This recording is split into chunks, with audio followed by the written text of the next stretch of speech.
Hey guys, Jeremy, National Fire Radio. Thank you for joining us once again with another episode of the National Fire Radio podcast. As always, to my right, your left, Rob Ridley. Hey, buddy. What's going on, man? Thanks for sitting in on this one again, man. I love doing this. We are on location for this episode at RagTop Industries, Hamden, Connecticut. These guys, Pete Callan and his crew here, they do incredible work, and I'm honored to be here. We've shot here before, and I want to call this home because it is quite buffy. They got a lot of great stuff happening here. It's a great away game. Helmet refurbishment at its best. This gentleman sitting across from me, Jason Erben. Jason, thanks for joining us tonight, man. I appreciate it. Jeremy, I appreciate that, Rob. Thank you very much. It's good to be here. This is a real treat. I've gotten to know Jay over the last few years now through some mutual friends. Yeah. A little background on Jay. Retired out of the city of Warwick, Rhode Island, 21 years. Retired as a lieutenant of the Special Hazards. Yes. Yep. From there, like he didn't have enough going on outside with outside training and so on, he now took on a career position with the city of New London, Connecticut. Yes. Connecticut. Yep. And that's kind of brandy new. Still has the new car smell on that the one. Whaling City. It's a great place to work. Good people. It's a good place to be. Yeah. I know how passionate you are about the fire service, and that's kind of how we met, through mutual friends that really are dive both feet in on training, teaching, education, tradition, history, all of it. I know a lot of that is who you are. Yeah. And so really this conversation today is a lot about your story, and your upbringing. I know that your father was a firefighter before you in the city that you retired from. So I'm looking forward to really hopping in. So why don't we just hop right into to chapter one, man? Give me a little background about yourself. Sure.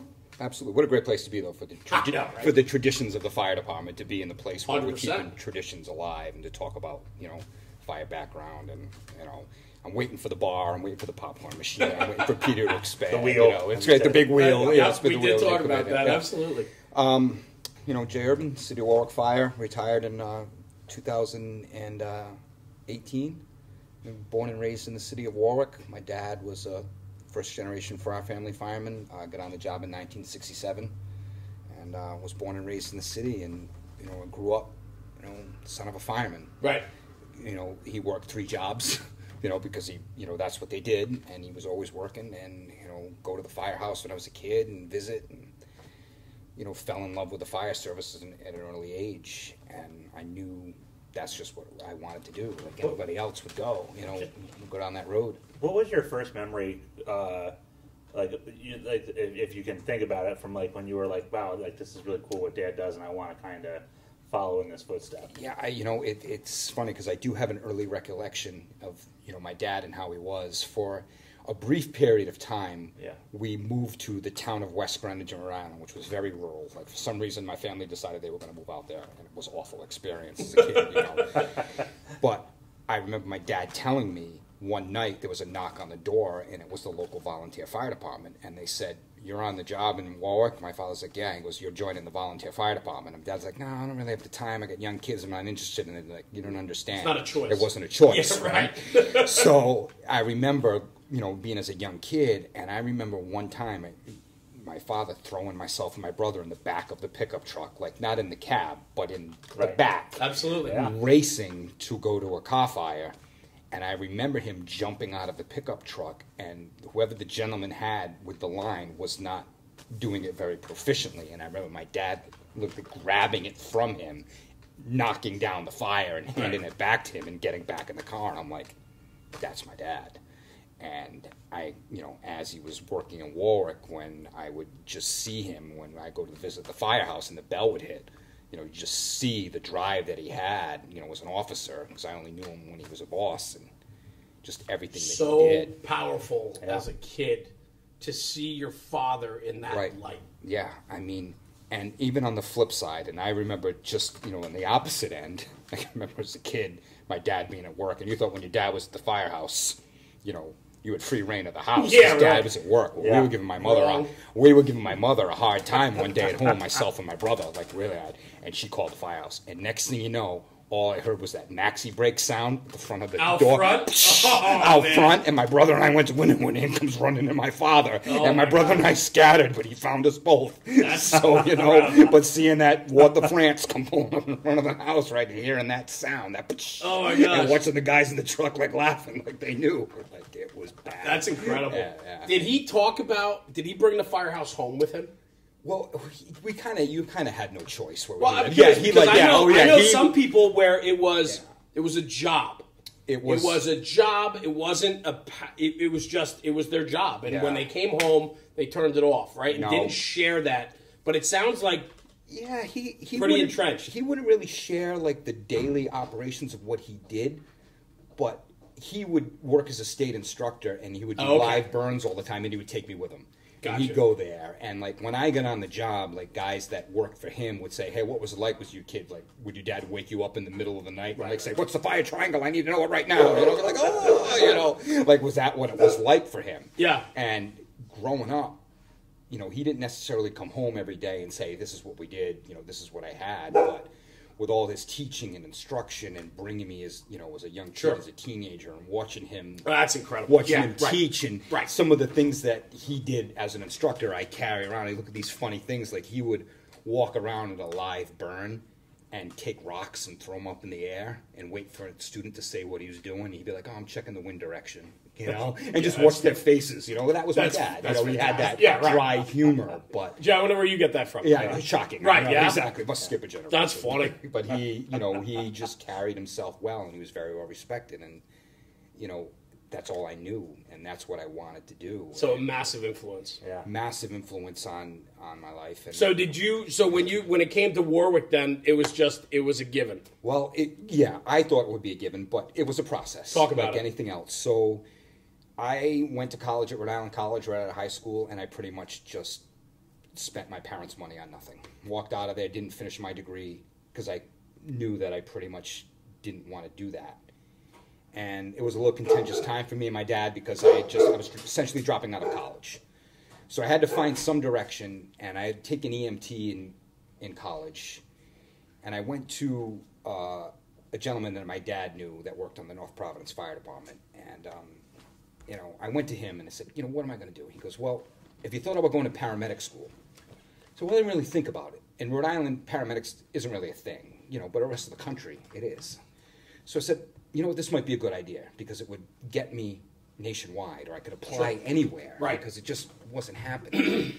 So I found my home in paramedic school. I went to school in Memorial Hospital in Pawtucket, Rhode Island, and did it for 2 years and excelled and did very well.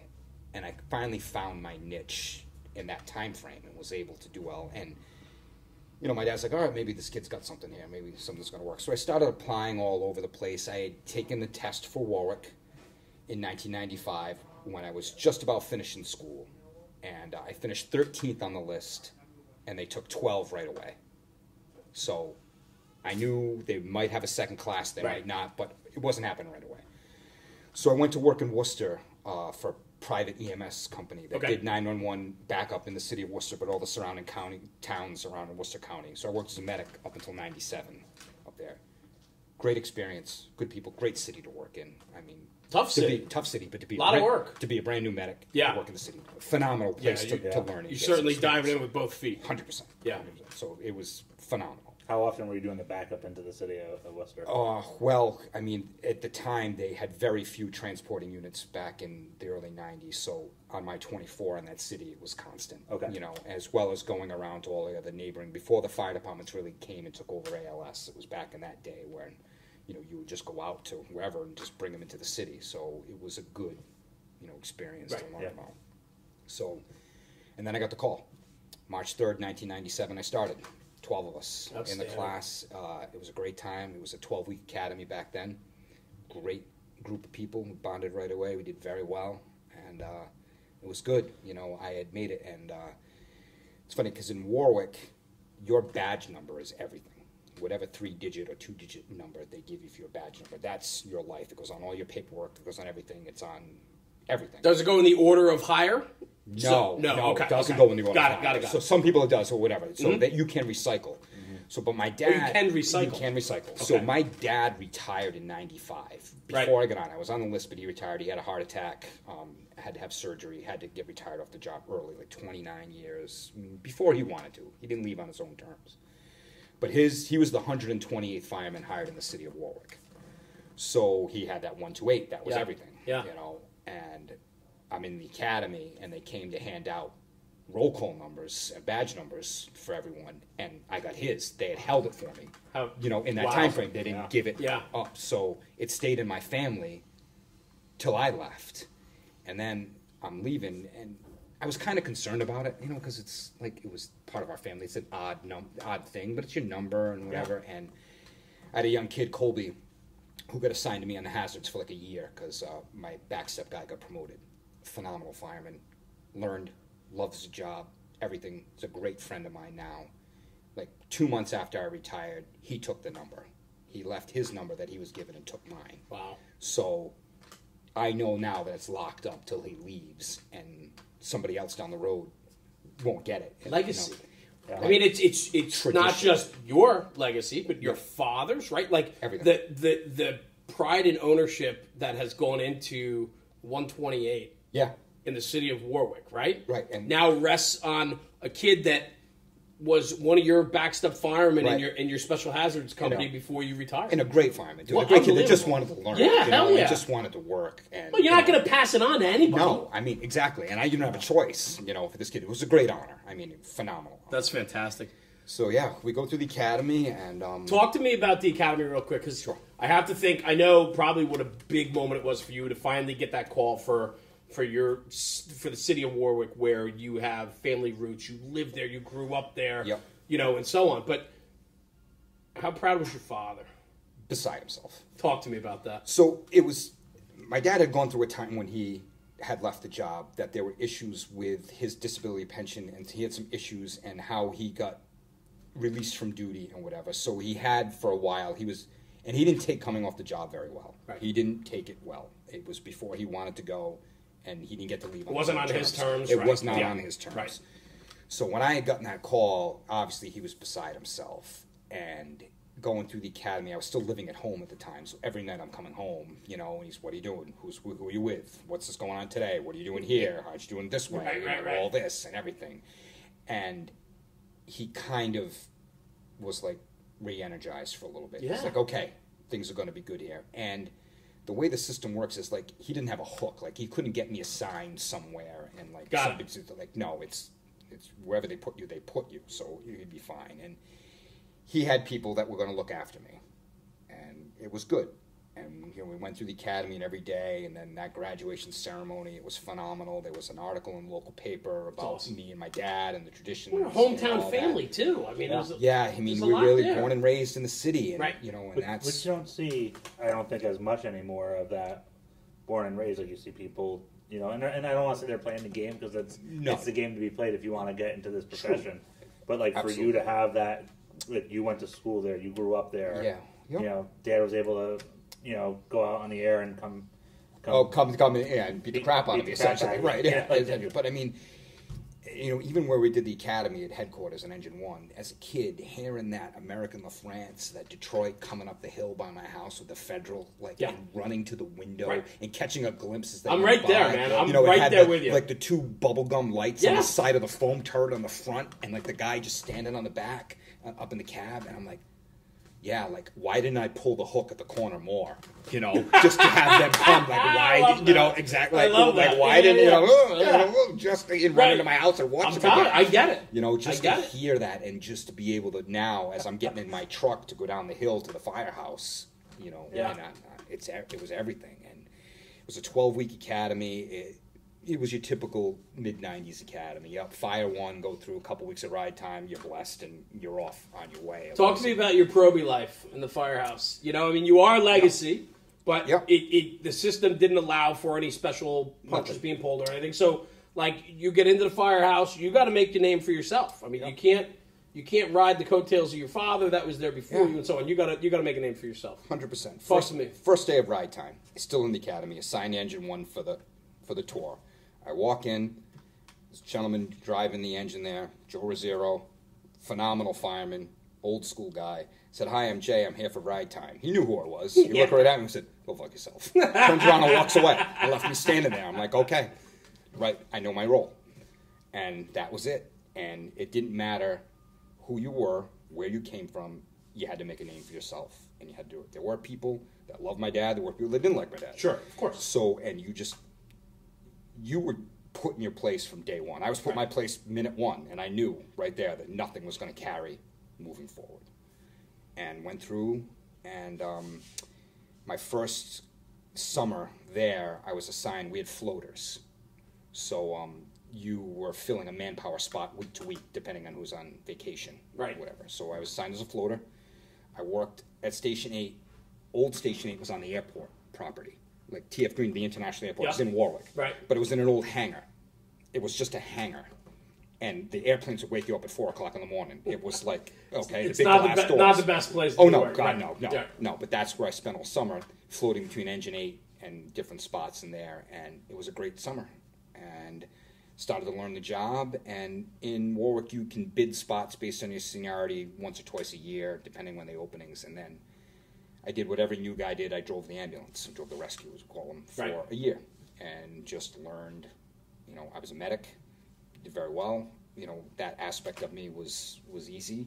Some good fires my first year, and I really started to get into the job and did that for a little bit, and then went flip-flop floating for a little bit, and then got assigned in like late '99 driving Engine 1. So I'm like thinking to myself, I made it. I'm driving the engine on a great shift in my neighborhood in a shithole firehouse. Right. But it's our shithole, right? I love that. What a great quote. Shithole, but it's ours. What a great quote. There's so much to that. Oh, but as we talked about, it wasn't like one of these like 1800s typical New England firehouse with the big hose tower and the big arch doors and the brick. You look at it like, God, I'd love to work there.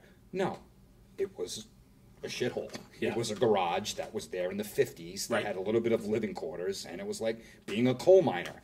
You had the diesel exhaust and the guy smoking in the kitchen. You couldn't escape it, and but it was ours, and it was busy. It was like 3,000 runs a year, and great fires, and you wanted to be there. And it was a great truck. It was like a 91 E1 with the big foam turret on the front of it. Oh, yeah.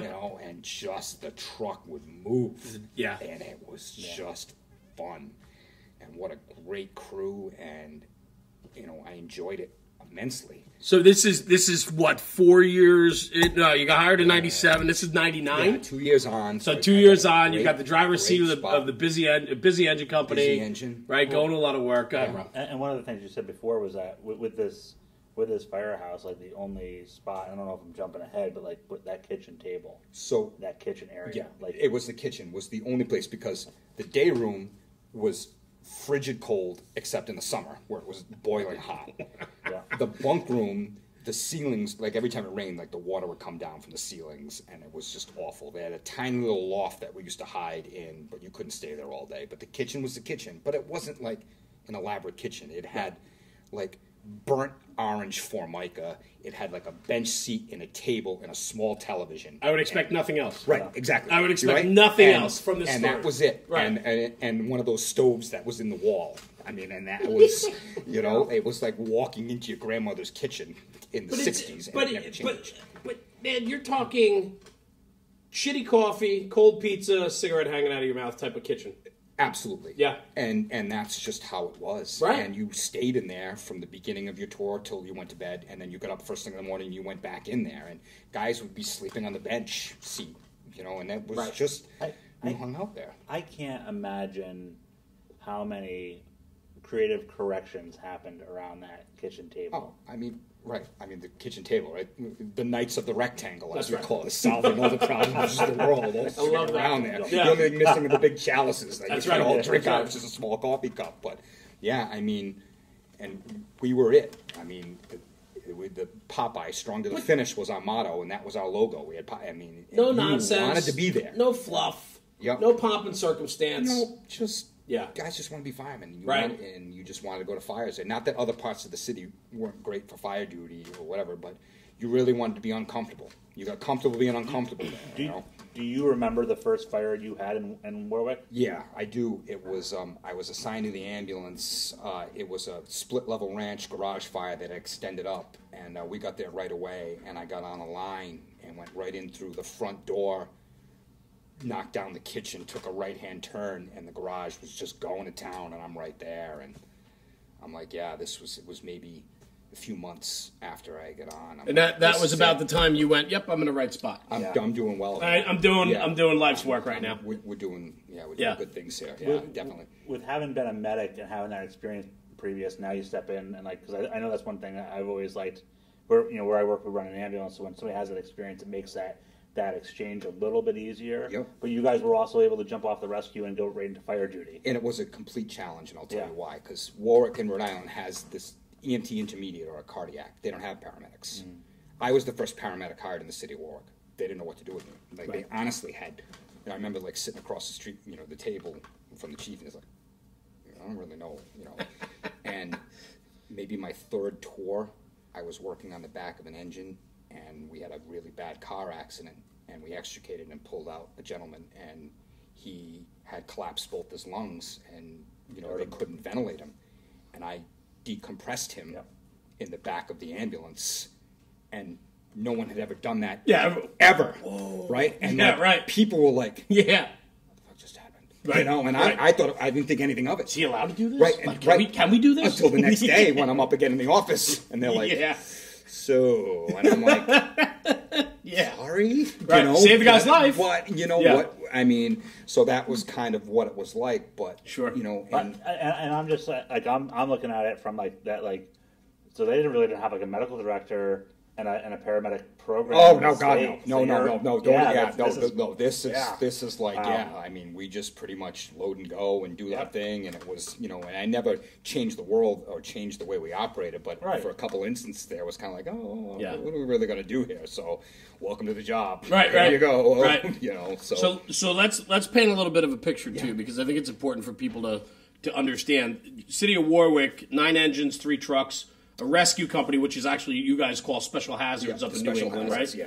Probably about 200 guys on the job or so? 218, 220, depending on who you talk to. 4 transporting ambulances, also cross-staff 3 Marine units, and 2 battalions that split the city east and west. So 2 tour commanders. So what I love about that is the perfect size city in my brain where there's enough fire duty and responses to go to, and chances are that if it's a significant job and 2 bells are struck, most of the city gets dumped on the fire. So if you're working that tour and there's a good fire, you're making a fire. You're going. Yeah. You're going to go. And what was great about Engine 1 was we call it the hub because it was like the center of everybody else's district. Like Engine 9, Engine 3, Engine 5, Engine 8, all were around us. So the second do work. If you weren't first, you were second. Or if you got a good jump. Right. First do. You might be able to turn that corner. Just being on top of your game? Well, being on top of the game, but Engine 9 would come out of the retail district, so if it was during the holiday season, they couldn't get through traffic, so we'd beat them there. And, some straight shots, some of our roads were just straight shots, and if you were quick to the truck and you got out, and sometimes you didn't walk in like a gentleman like you're supposed to, sometimes you just, that's just, So let me ask you, the reason why I'm painting that picture is when you have just over 200 guys on the job, you have a good amount of guys to select from to maybe emulate or find a mentor or a good boss or a solid senior guy. Yeah. I know you've probably had some incredible influences in your life growing up in the firehouse. Yeah. I'd love to maybe hear one or two of an influence that kind of put you on the path that you chose to follow. Early in my career, I had an engine captain. Joe Greenwell was the engine captain. Local neighborhood guy, born and raised in Warwick. Great family man. Marine. Showed up every day. Consistent. Perfect uniform. Crisp. Crisp. Oh, yeah.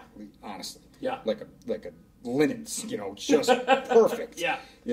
No gray, black, white, everything by the book.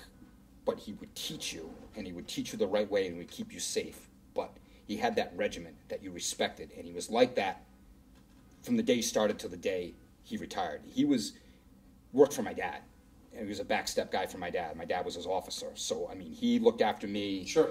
because my dad looked after him, but he never wavered his entire career. When he retired as shift commander, it was a phenomenal human being to work for. He was a great person, great leader.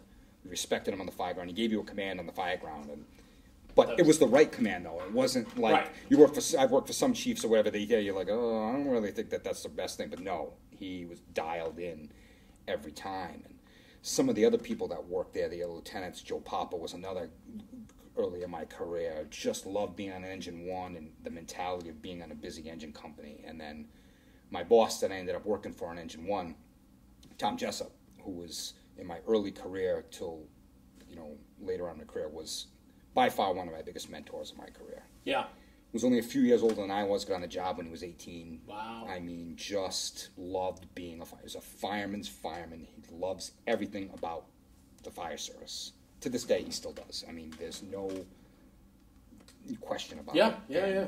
He taught me a lot. And, we went through a lot together throughout our career, but he really mentored me from day one on just how to be a fireman and because people taught him from the job. Sure. And he was one of my dad's recruits. So, I mean, it was like, really came around full circle. Yeah. I mean, but not just tactics, not just, laying lines and fighting fire, but it's all of it, right? It's how to conduct yourself, how to carry yourself. And at the same time to have fun. Yeah. And we always had fun when we worked together. You hit on that before. We were talking before, and you mentioned that word a couple times. And to me, it always strikes me that too often we lose track of the fact that it's a lot of fun what we do. Yeah. I mean, what else to do when you're shoveling hydrants than get in a snowball fight while you're shoveling hydrants with the neighborhood kids? Right. I mean, but that's what we would do. Yeah. That's what Tommy was all about. We would just go out there and we would just enjoy the job and enjoy where we worked and enjoy each other and just kind of let the days go. And, sure. And, I mean, this is a guy, to speak about what a human being is, in addition to being a fire officer, we had a guy on our job who was in kidney failure who was going to die. Tommy was a match and gave him a kidney. Wow. I mean, this is the man that he was. So there's no bullshit here. He was, somebody will tell you, everyone will tell you that he was the great guy to work for and to be a great officer. And I was lucky enough to drive for him. And then in Warwick, you can bid either the driver or the back, and you don't have to move if you don't want to. And I ended up moving to the back of his truck and ended up being his back step man. And from in 2001, that's what we started. Yeah. What were so?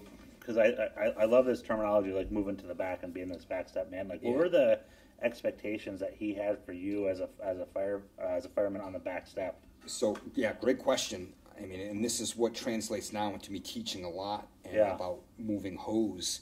You were it. It was a one-person hose stretch because if you were first due, the driver's obviously running the pump. He has to do his size up. So Tommy would be doing his size up and do whatever.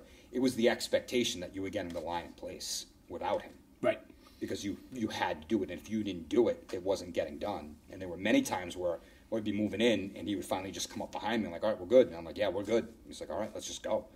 And that was the expectation. And that's, when you work on and I don't want to say it's understaffed. I guess it's a bad term. I mean, it's just common staffing, maybe. It's your staffing. True staffing. You don't get to choose. You don't get to choose. So you do more with less, but you learn how to do the job the way it should be. The job has to get done, whether you have one guy or six guys, right? So, at the end of the day, there's no room for excuse or nonsense or I can't get it done. You got to get it done. I mean, would I love to have a backup? Of course. Who wouldn't? I mean, I say it all the time then.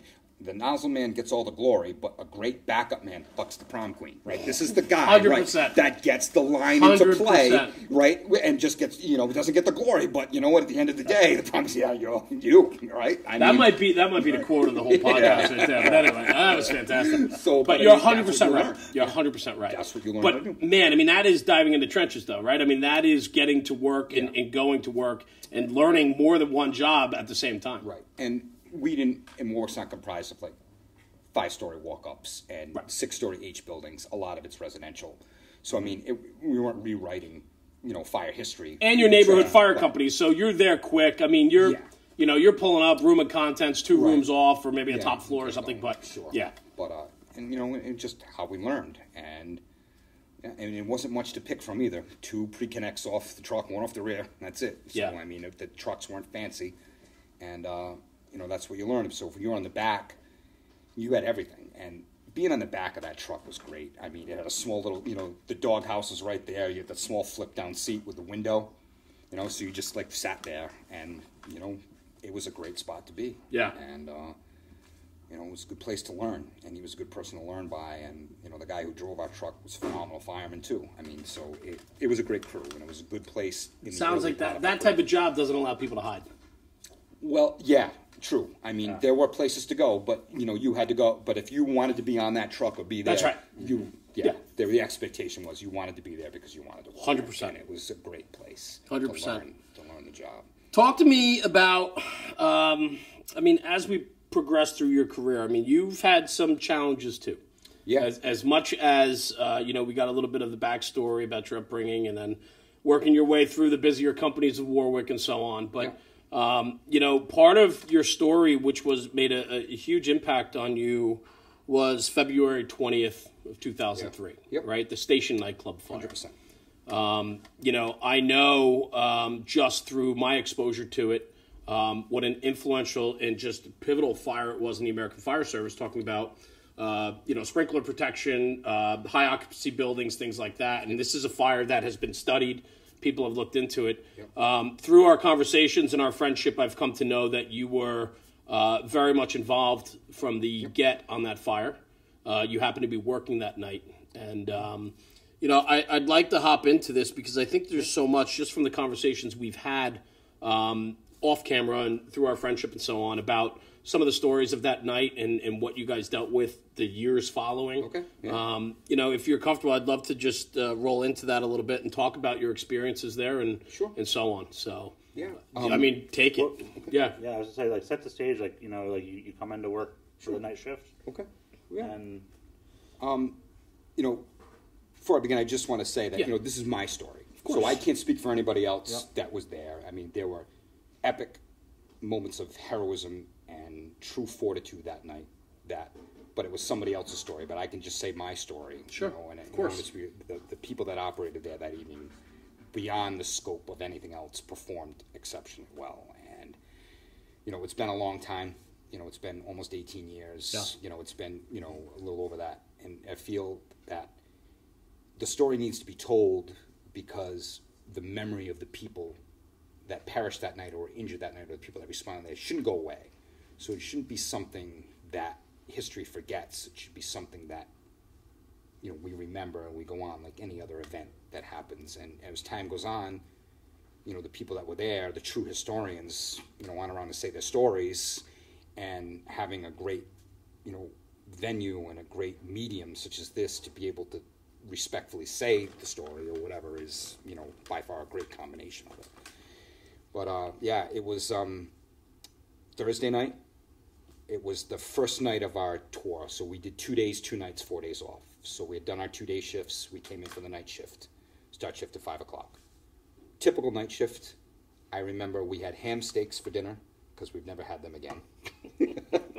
So, we had ham for dinner. Yeah. And we were sitting down for the night. It was myself, Tommy Jessup on the engine, Mark Lamoy, the driver, and the battalion, and the 2 guys on the ambulance, Eric and Brian, were on the ambulance. So our regular crew, everybody was in that night, no details, no nothing. It was just, it had snowed, it was a cold night. It was a Thursday night. So it gets to be like 10 o'clock. We all hung out in the kitchen after dinner. We watched Thursday night TV. That's what we did. We were watching ER, like you did in 2003 on Thursday night at 10 o'clock. I remember we were just sitting. I remember sitting on the kitchen counter. That's where I sat most nights, was on the kitchen counter. And just sat there. And we just watched TV. It was like almost 10, 11 o'clock. I said, I'm time for bed. Mark, the driver, he went to bed at like 7:30. It's like, I'm going to bed. He didn't care. He didn't care. Mark was great, but, he slept through everything. We delivered a baby on the front ramp one night. He slept through it. Just great, Yeah. So I go to bed, and I remember being in the bunk room, and one of the guys came in and said, something's going on in West Warwick on Queeset Avenue. The station's on fire. And they have a firehouse like a quarter mile from the fire. Right. And I remember sitting up in bed going, the firehouse is on fire? Station. Yeah, the station. Right. Because it didn't click. Mm-hmm. Yeah, of course. About the place. So I'm like, all right. So I sat up, and I'm getting dressed, and I'm just walking out to the truck, and then the bell hits. And the vocal alarm opened up. and you could hear the phone ringing off the hook in the background, just ringing and ringing and ringing, and the other dispatchers just in the phone. You could hear something going on. So the fire was actually in West Warwick, and West Warwick has an exceptional fire department, phenomenal firefighters. I mean, the only reason we go there is because their staffing is less than ours, and we would go there on automatic aid. But we would go there for their fires and just assist them. We didn't go there to put out their work. These guys do more with less than anything I've ever seen in my career. Right. They're phenomenal firefighters. So we got the address. We kind of knew where we were going. It was 3 of our engines, the heavy rescue, and a ladder truck, and an ambulance, and the rescue. I remember getting dressed, the back step, and the bay doors go up, and across the street is the police station. And I just see cruiser after cruiser just dumping out of the police station. Wow. Now I'm getting dressed, and I'm like, all right, something is going on here. We're going to work. Tommy gets in the truck, and he's like, listen, let's just be careful. We don't know. Okay. So we're going there, and Mark knows exactly where he's going, and we're driving, and I'm in the back, and it's like the old E1 where you had to sit to get your thing. And I was heavier back then, so I'm like trying to get the Scott on, like Chris Farley, like trying to, like, and I'm getting dressed, and we're coming up Queesa Avenue, and coming up the hill, because you went up a hill, then I went over, and then down, and I look out the window, and the sky is orange. Wow. Like, we're not even there yet, and it's just, and I'm like, what is going on here? Yeah. What are we doing? We start to hear radio chatter, an engine got in before us, to start to, heavy fire, this. So we're like, okay. We come down the bottom of the hill, and now I'm turning around, and I'm looking, and one of the West Warwick engines was laying feeders in the street, and I remember them trying to get them out of the way because more trucks were going in. And we pulled up, stopped short of everything, and Tommy told Mark, we got to find a hydrant. Now, Mark was kind of like a savant when it came to water supply. He knew where every hydrant in the city of Warwick is for some reason. You pick a street, yep, hydrant's in front of the blue house on the corner. Right. You pull up, right. Hydrant. He was from West Warwick, so he's like, yeah, I know where I'm going. Just get out of my truck. And then he took off to go get his own water supply. Wow. So we left Tom and I in the street. So I remember I got out of the truck, and I started to walk in with Tom. I literally took 3 steps off the engine, and 2 people with no clothes on their body, with their skin hanging off them, fell on top of me. Like they saw me and they grabbed me. And now I'm holding these 2 people, and I had no idea what was going on still. Wow. Like, I don't know. And Tom's just looking at me, and he's like, help them. I'm like, okay. And I remember just grabbing them, and I saw an ambulance down the block that had arrived before us. And I brought them, and I opened the back door, and there were already 3 people in there with 1 guy in the back. And I just handed him over. I said, yeah. And he was like, I'm like, I don't know what else is going, no idea. I thought they were the worst of the worst. Yeah. Because we just got there. Yeah. And I shut the doors of the truck, and I turned and I look, and now we're right in front of the place, and it's going. I mean, we talk fully involved, and it never is. It was. Yeah. It was a small, 1-story wood frame with big atrium windows that were already blown out. Fire was already blowing out, and fire was through the roof already. There was people everywhere, obviously, and it was chaos. So we're trying to establish what's going on. One of the officers on the ambulance had the forethought of establishing the triage right away. He commandeered a restaurant across the street as the triage place. The Queesa Inn, the owner, Jimmy, his cousin Gino is a good friend of mine. Yeah, You know how Rhode Island is. Right. Everybody knows each other. Sure. But this place was the refuge, and it ended up being one of the most pivotal moves that you don't know about. Was they established this medical sector, for lack of better terms, right off the bat. Yeah. And he ran that whole section, and he did an amazing job. So that started off there, and then I regrouped with Tom. And we're like, we got to get a game plan of what's going on here. We knew there were people still trapped. Fire alarm was getting calls from people inside, like trapped in bathrooms. Like they were, we were getting calls. So we knew we would still have viable people. So we're working. Jay, I just want to hop in. The only reason I say that is because I know there's going to be a lot of people listening to your story right now that aren't familiar with the Station Nightclub fire. And they're going to do their own homework after the podcast. Yeah. We should say this. 100 people were killed in the fire. and over 230 injured. So the reason why I just wanted to get that in here as we're starting to talk about the arrival is you had 2 people approach you. I can only imagine the walking wounded on top of all the people that were stuck within the nightclub. Yes. Okay. So there were so many people still outside. Right. And right. The initial response was coming. So, I mean, it was overwhelming to say the least. Yeah, so please, go ahead. I didn't... But you don't think about it then. I mean, you had like this narrow scope of thinking back afterwards. How many faces did I miss that I didn't see walking in or walking out? But I have to think, too, on arrival, I mean, you still don't know the situation. You would think a fire to progress to that magnitude, a lot of people would be able to get out. Right. Right? You would think. You still don't have the mindset. And that much fire that quickly. We didn't know how it started. Yeah, exactly. I thought it was like the gas main had burst. And it was just one of those things like something, it was that much fire load in a short period of time. But do you think there was a part of your brain that night? Because I know like that just saw the amount of fire and you were like, and then you hear this, like you see this, what was in front of you, but then you're getting this report that people are trapped in the bathrooms. Yeah. And you're getting phone calls and you're like, how? You would think, I mean, but just, mission above self, right? So, I mean, you're not even thinking about it. You're just like, what are we doing here to work here? And, the driver of the truck had gone up a side street and got up and grabbed his own hydrant and came down the hill on what would be the Bravo side or the number 2 side of it and set up the truck there. And there was trucks already in the parking lot operating. West Warwick was there to try to set up ladder trucks. They're moving. So we're pulling lines off of, and what a lot of people don't realize is that there was so much fire coming out of the building and so much radiant heat, all the cars in the parking lot were on fire. Oh, wow. So in order to get to the building, we had to start and work our way, and that's what Tom and I were doing. We were putting out car fires to get to the door, just to be able to get there. So, we're trying to knock this down, and we're moving and moving and moving. And we finally get to it, and the building, obviously the atrium windows have all blown out, and there's fire in the roof, but there's one small section of a vestibule, which was the main entrance and egress, and people were trapped in there. And they were trapped. They were on top of each other, and they were just together in this one area. But it was the only area of the building that hadn't collapsed or burned through yet. So it had sides to it and a top of a small roof. So we couldn't dismantle it because that's all there was. Right. But we had to protect it. And this was the main entrance, right? This is what everybody that went to go that night to the club, it's the only way they knew how to get out. They knew. Yeah. The only way they knew. So we're working. And epic moments of heroism for these. We're working inside there. The guys from West Warwick, a phenomenal job. The Warwick guys were just all working and working.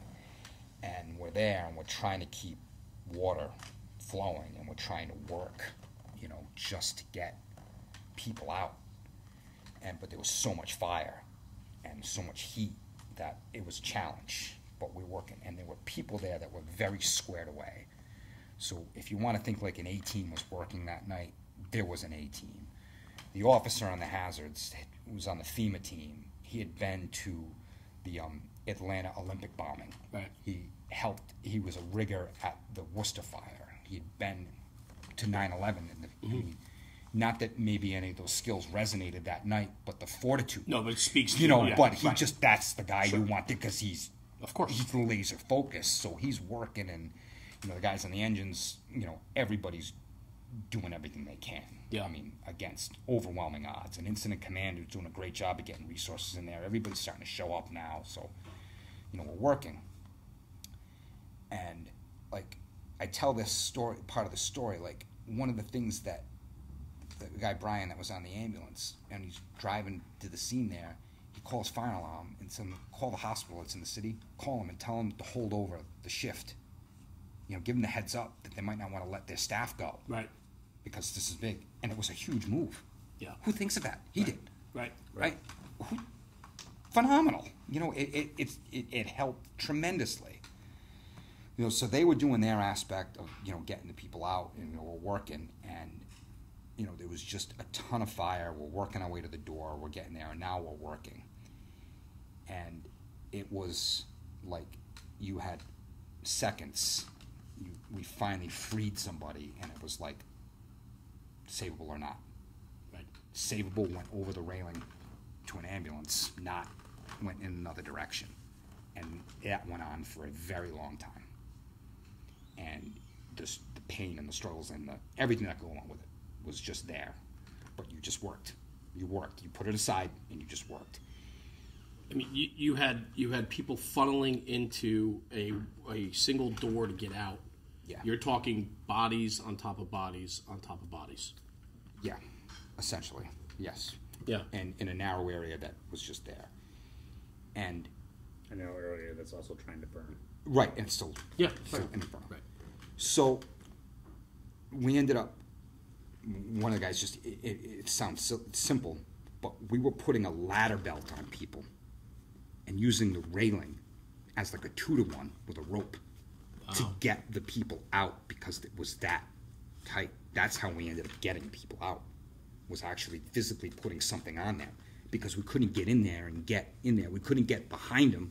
We couldn't get around them. Yeah. But it was like that, and they were, people were alive. People weren't. People were.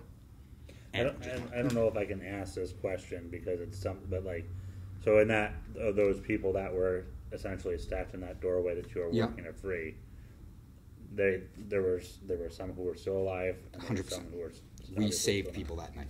100% we did. The people that were operating that night, there were people that are alive that were there. Yeah. Absolutely. It was a rescue mission. Yeah. Above anything else, it was a rescue mission. Right. So we're still working. We're getting and I remember we had taken somebody out and we had taken a turn and the overhang or the vestibule collapsed on us, knocked us to the ground. It just came down on top of us. And I believe there was a very brief conversation between the incident commander and us about maybe we need to stop here. This isn't, and it was pretty much, it wasn't well received by the men. Yeah. Right. So, right or wrong, we continued, So, a few bumps and bruises later, we just still continued. So, we're working through this and we're going and we're working. And we had been there a while. And we're getting there, and at this one point we had removed someone, and after we'd taken him out, a gentleman who was inside there stood up, and stood right up, looked right at me and a couple other guys face to face, and walked away. Like he had found a pocket of air. Wow. He literally, when the weight came off of him, stood up, looked at me like I'm looking at you, and just walked away into the night. I don't know who he was. I don't know where he was, whatever happened. I don't even know his name. And I carried that for a long time, and because it's an unbelievable story. And then the book came out about the fire, and that was mentioned in the book. And I'm like, okay, somebody else knows the story other than me. But right, you didn't. Like it wasn't that no, this actually happened, right? And the picture I was painting, right, is because I've seen the videos of this fire. I mean, I remember when it happened, and then before our interview today, I obviously went back to educate myself, and to watch. A lot of people were killed through suffocation and being trampled upon trying to get out of the building, right? There was such rapid fire growth in the spread of toxic smoke from the soundproofing and all of that without getting, too involved. Yeah. But it progressed so very fast. Very quickly. So you had a stampede, and it was funneling through a small vestibule that you were working in. Yeah. So somebody that's in the pile just didn't get crushed and had the ability to find a pocket of air. And survived. That's incredible. And but walked away. Like didn't even faze him. Like, just stunned or whatever. No conversations were had. It was like, and it was eerie, but it was real. And this... You carry that to today. And, very few people know about it. And, what is that signify? Like, does that trigger anything in you? Like, just that, does that kind of...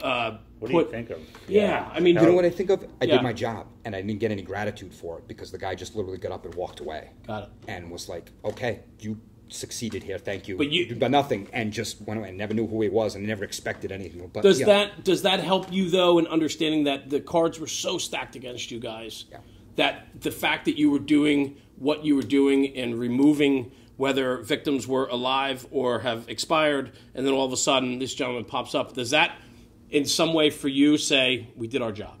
100%. Yeah. Yeah. And even all the other people that, survived, whether or not we helped them or not, still there were people that lived. Unbelievable. And, we performed well. Yeah. I don't consider it a loss. It was a loss of life, and it's and it's unbelievable, but I think we performed to the best of our abilities. Yeah. And I do think I carry a lot of, did I fail at some point of this? Did we fail? Did we do something wrong or whatever? You carry that for a while. Of course you do. Anytime someone dies in a fire, you think about that. And I carried that for a while, and it buried down deep for a little bit. And there were little moments like that where I think, okay, we're doing something right here. Yeah. So, we were able to get them, finish that aspect of it, and we didn't really have any idea of how many there were. We knew there were a lot that had perished, but we didn't really know. Because the building eventually collapsed, correct? I mean, it burned through the roof. It burned through eventually, that one section of the vestibule still stayed remaining the next day, but the rest of it was ash. So a lot of the recovery was done after the fact? Yeah. So before that. Yeah, please. It looking back, Engine 1 was parked on the hill, and it was freezing cold that night. There were snowbanks everywhere.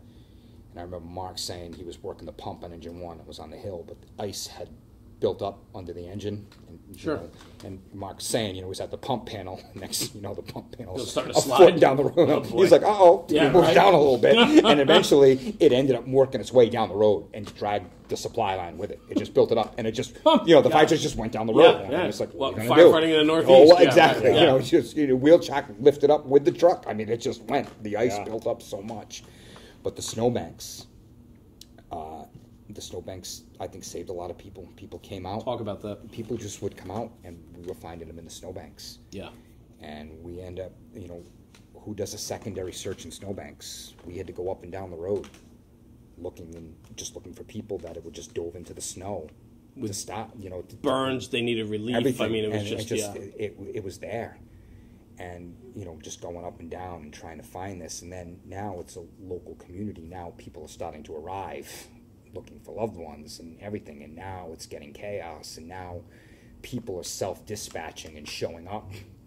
And we're getting more and more people there that I don't even know who's who. Or, we know our people, but because it was just so overwhelming. They needed so many EMS support that everybody just started to show up in the state. A big part of the story too, through our conversations and some notes that you sent me, was this was very much a community event. Meaning, most of the people that were there were from this small community, very well known. So a lot of the victims were friends or family of first responders and families and friends and all of that. I mean, that just adds to the small town, tragedy of all of this, right? West Warwick is a blue-collar town with people of great values, hard-working people. Right.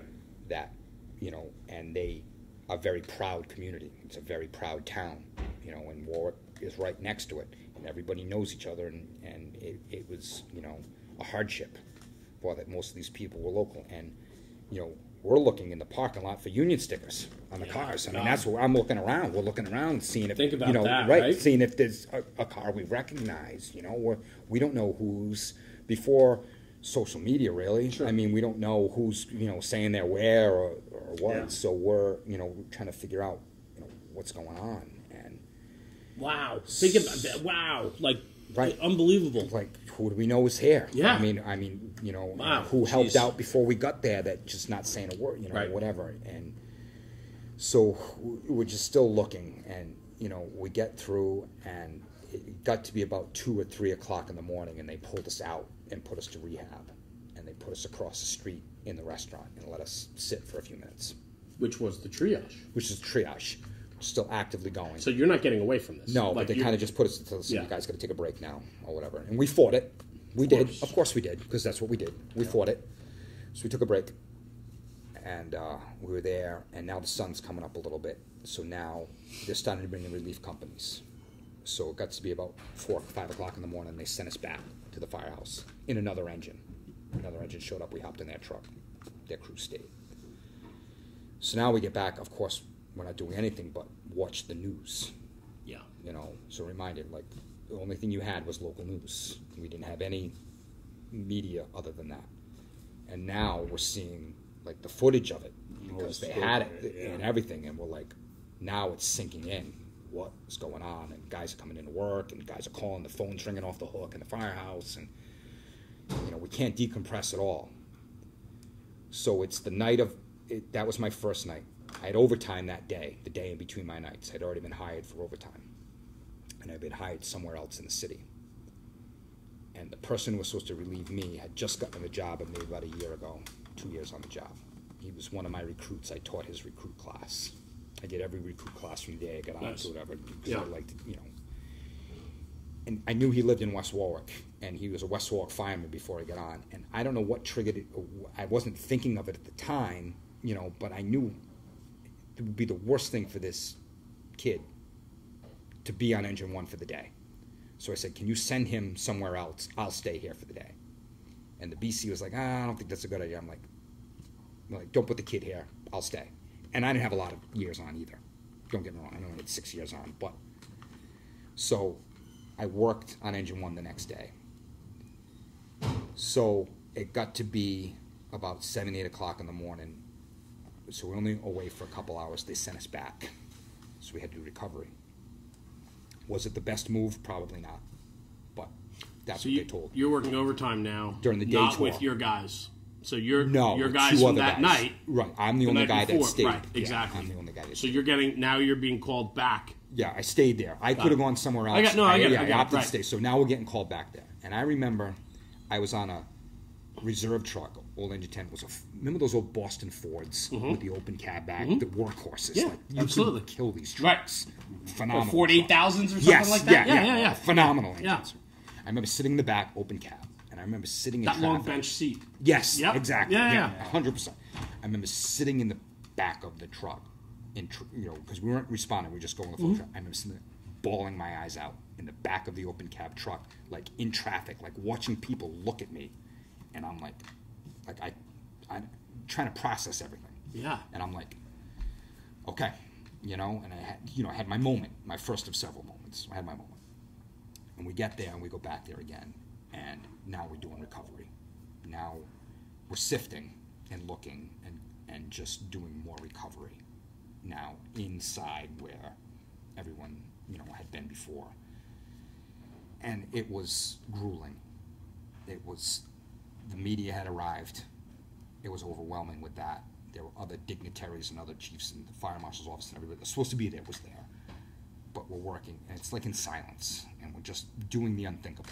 What needed to be done, for these poor people to find some peace and comfort for their families. Of course.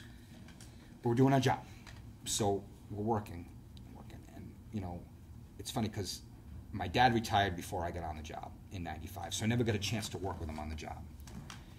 He had been doing some instructing and teaching for the state academy forever, and was doing some work in the fire marshal's office. So, being my father, he went into his closet and found everything official he could possibly find, and wore it.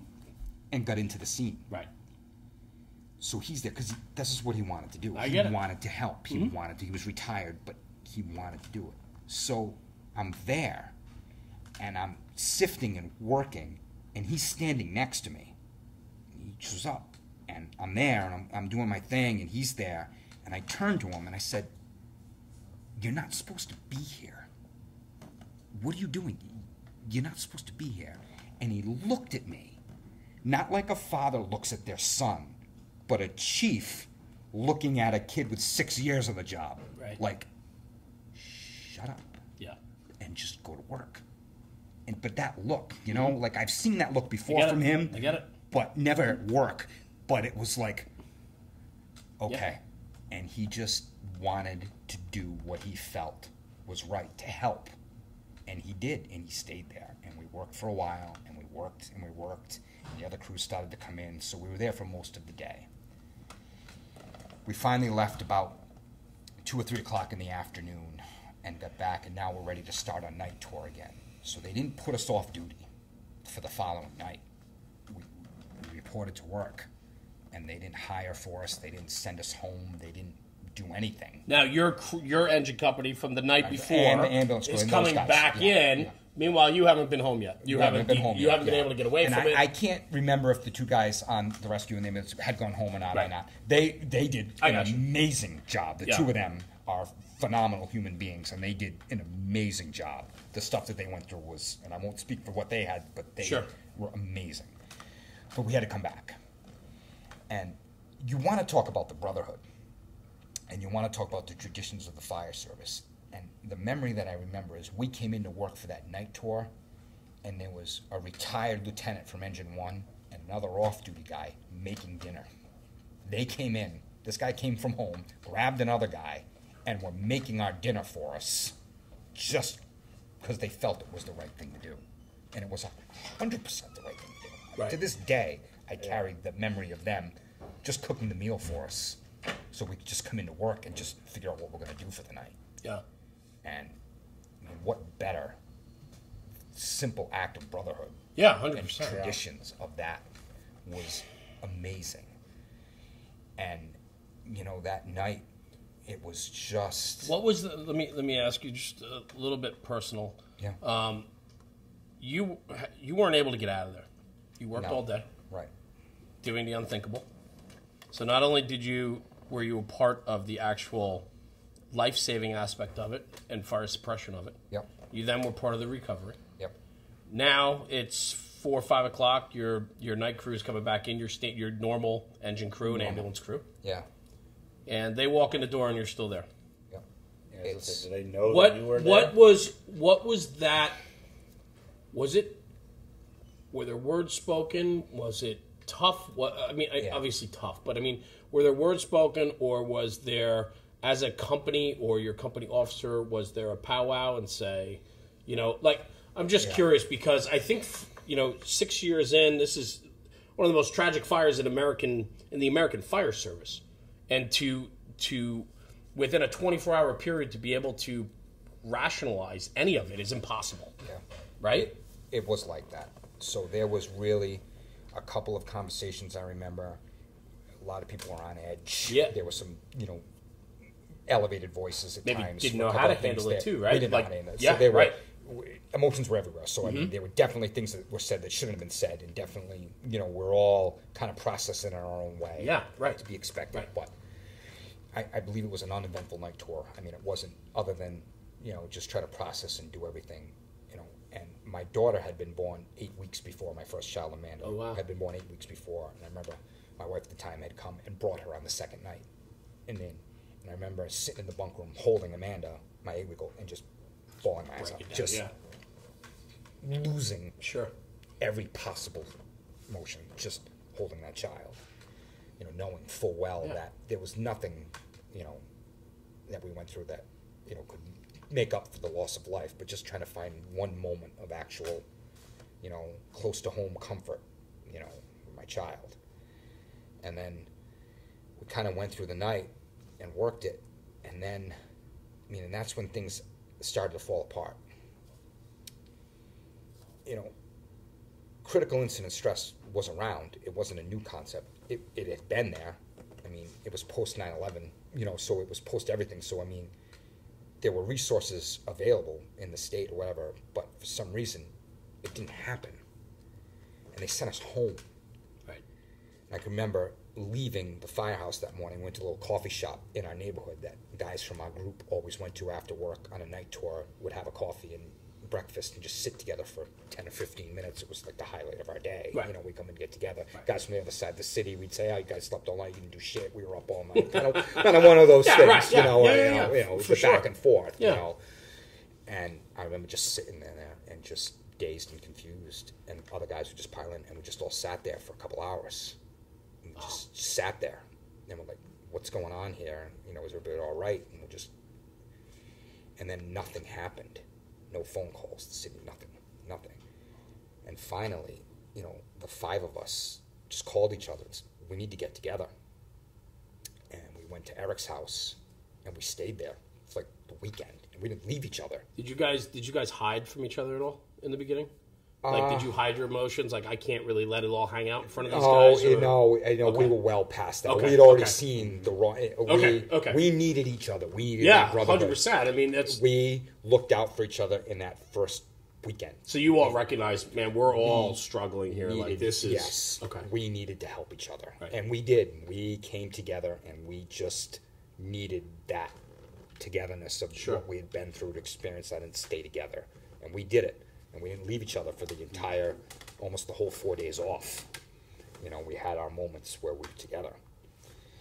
And it was probably the best thing ever. And I'll never forget, you know, those guys in that weekend. And it wasn't like we were, you know, overly intoxicated either. It wasn't like burying it that way in those days. It was too new. It was just kind of like, if we were hearing things that happened and things that were coming out about whatever had been done, we wanted to be there together, right, and do it together, because it was chaos up until that. I mean, I can remember, you know, national media being in our firehouse in our kitchen, you know, and I can remember like the local news people, like we're walking into the kitchen and somebody go, shh, stop talking. I'm like, you're in our kitchen. You're telling me to stop talking, and who you? Yeah. You know, and then you look and all this is going on, and all the bigwigs are getting interviewed and all that. And I'm like, this is well beyond the men, and it should never have gone to that level. It should have been about the men. 100%. That's I was just going to say that. Don't make you think that I'm just saying about the men and not the focus was elsewhere and not on the company. On company. So we came back to work after our 4 days. Nothing. We came back to work. So whatever day it was, Monday, Tuesday, we're back to work again. Not relieved of duty, back to work. So we're there, and like 8 o'clock in the morning, we get a phone call. We get a phone alarm for a medical call for a child that's been burned. Wow. So we pull up to the scene of this house, and this young child had hot water poured on his leg by accident. Would have been a normal routine call, right? The kid was in pain. It was a legitimate thing. But I remember being in the living room, looking at this injured child with the burn, and I'm like staring off into nowhere. And all the other guys are like the same thing, like, what is happening here? Right. But because we'd just gone through all this, and now this, and finally things reset, and we were able to focus on the mission and take care of the child. And I never really thought about it at all until a few years later, when I had moved to South Kingston, Narragansett area, and I'm bringing my kid to school and doing the parent pickup, and a woman comes up to me and says, "Are you a Warwick fireman?" And I'm like, "Yeah." She goes, "You helped my kid once." My kid, I said, "I'm sorry, you don't look familiar." I said, and he goes, "Oh no, you'll remember. It's a few days after the nightclub fly, he had burned his leg." And I'm like, it just comes rushing back. And I'm like, oh. And this woman looked at us like, "Yeah, you could have done better." That was the look she was giving me. Was like, because she knew that we didn't, and all I said was, "I'm sorry, we weren't supposed to be there. Yeah. We should have never been at work. Yeah. I'm glad he's okay, and I'm sorry, but we shouldn't have been there." Right. And we did the best we could. She wasn't believing it, but wow. She made it a point to pick me out. And I'm like, okay, this is where we're at. And this was 3 years later, maybe. So, so it's amazing the small circles that happen there. Small town, small community. Small state. Everybody knows everybody. Yeah. What did that do to you when you left pickup or drop off that day? I mean, 3 years later, right? You're still dealing with demons of it. You're still dealing with, the probably the memories, the dreams, the flashbacks of it, right? Yeah. I have to think, because in the upbringing you had, it's all about service to your community, and being the best firefighter you can be, right? Being the best fireman, paramedic at the time. That had to be very hard to hear. Yeah, I guarantee you, I don't remember exactly, but I guarantee you I probably went to the bar that night, met a couple of guys, and just, drank. I'm sure that's probably what happened, just trying to process it. And, after that call that happened that day, we finally got back to the firehouse, and at like 11 o'clock that day, they pulled us off the line of the debriefing. So this was like 4.5 days later. They finally brought in a team of people. And we went through the debriefing, and we went through it, you know. And after that, our workday continued, and we just kind of went on like, okay, we're back to work again. Yeah. Where we probably should have been monitored better, and we probably should have received more or had that assistance available to us more. And eventually it came down the road and did, but it didn't when it should have. And I remember guys on the executive board and on the union like fighting with the admin, like, we failed here, fix this. I remember that. Yeah. You know, the guys sticking up for the guys, you know, yeah, doing the right thing. And it just fell on the wayside because I think it was just so overwhelming for the admin for a little bit. I'm not, you know, trying to answer for them, but I mean, they had a lot going on and a lot of attention was focused immediately. Yeah. You know? And, you know, it was so much with my family. And, you know, that next day when my dad was there, you know, talking about the media, my brother was working for a Fox news station in Boston. My brother, I don't know how he lived in our house and didn't become a fireman. I have no idea how that happened. Right. When it's a norm or whatever. Right. But he was there. Like, I remember walking across the street and seeing him, and I walked over to him just to see if he needed something to eat because we had gotten some food the next day. And it was the biggest mistake I ever made because I walked over to him and everybody surrounded me from the media and was starting to ask me questions, and I just wanted to have 30 seconds just with my some brother. time. Yeah. Say, but how uncanny would he be there? Dad was there, and I was there. Yeah. You know, and I was just trying to have 10 seconds to see if he needed a sandwich. You know, when I got to get out of here. You know, and left.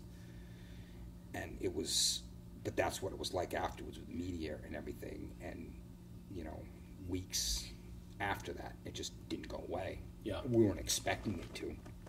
You know, it mentioned, you know, a month later, People magazine comes out, and I flip over to page 2, is a picture of me, you know, working at the fire, you know, and I'm like, okay, you know, it just didn't go Couldn't away for escape people. You couldn't escape it. Right.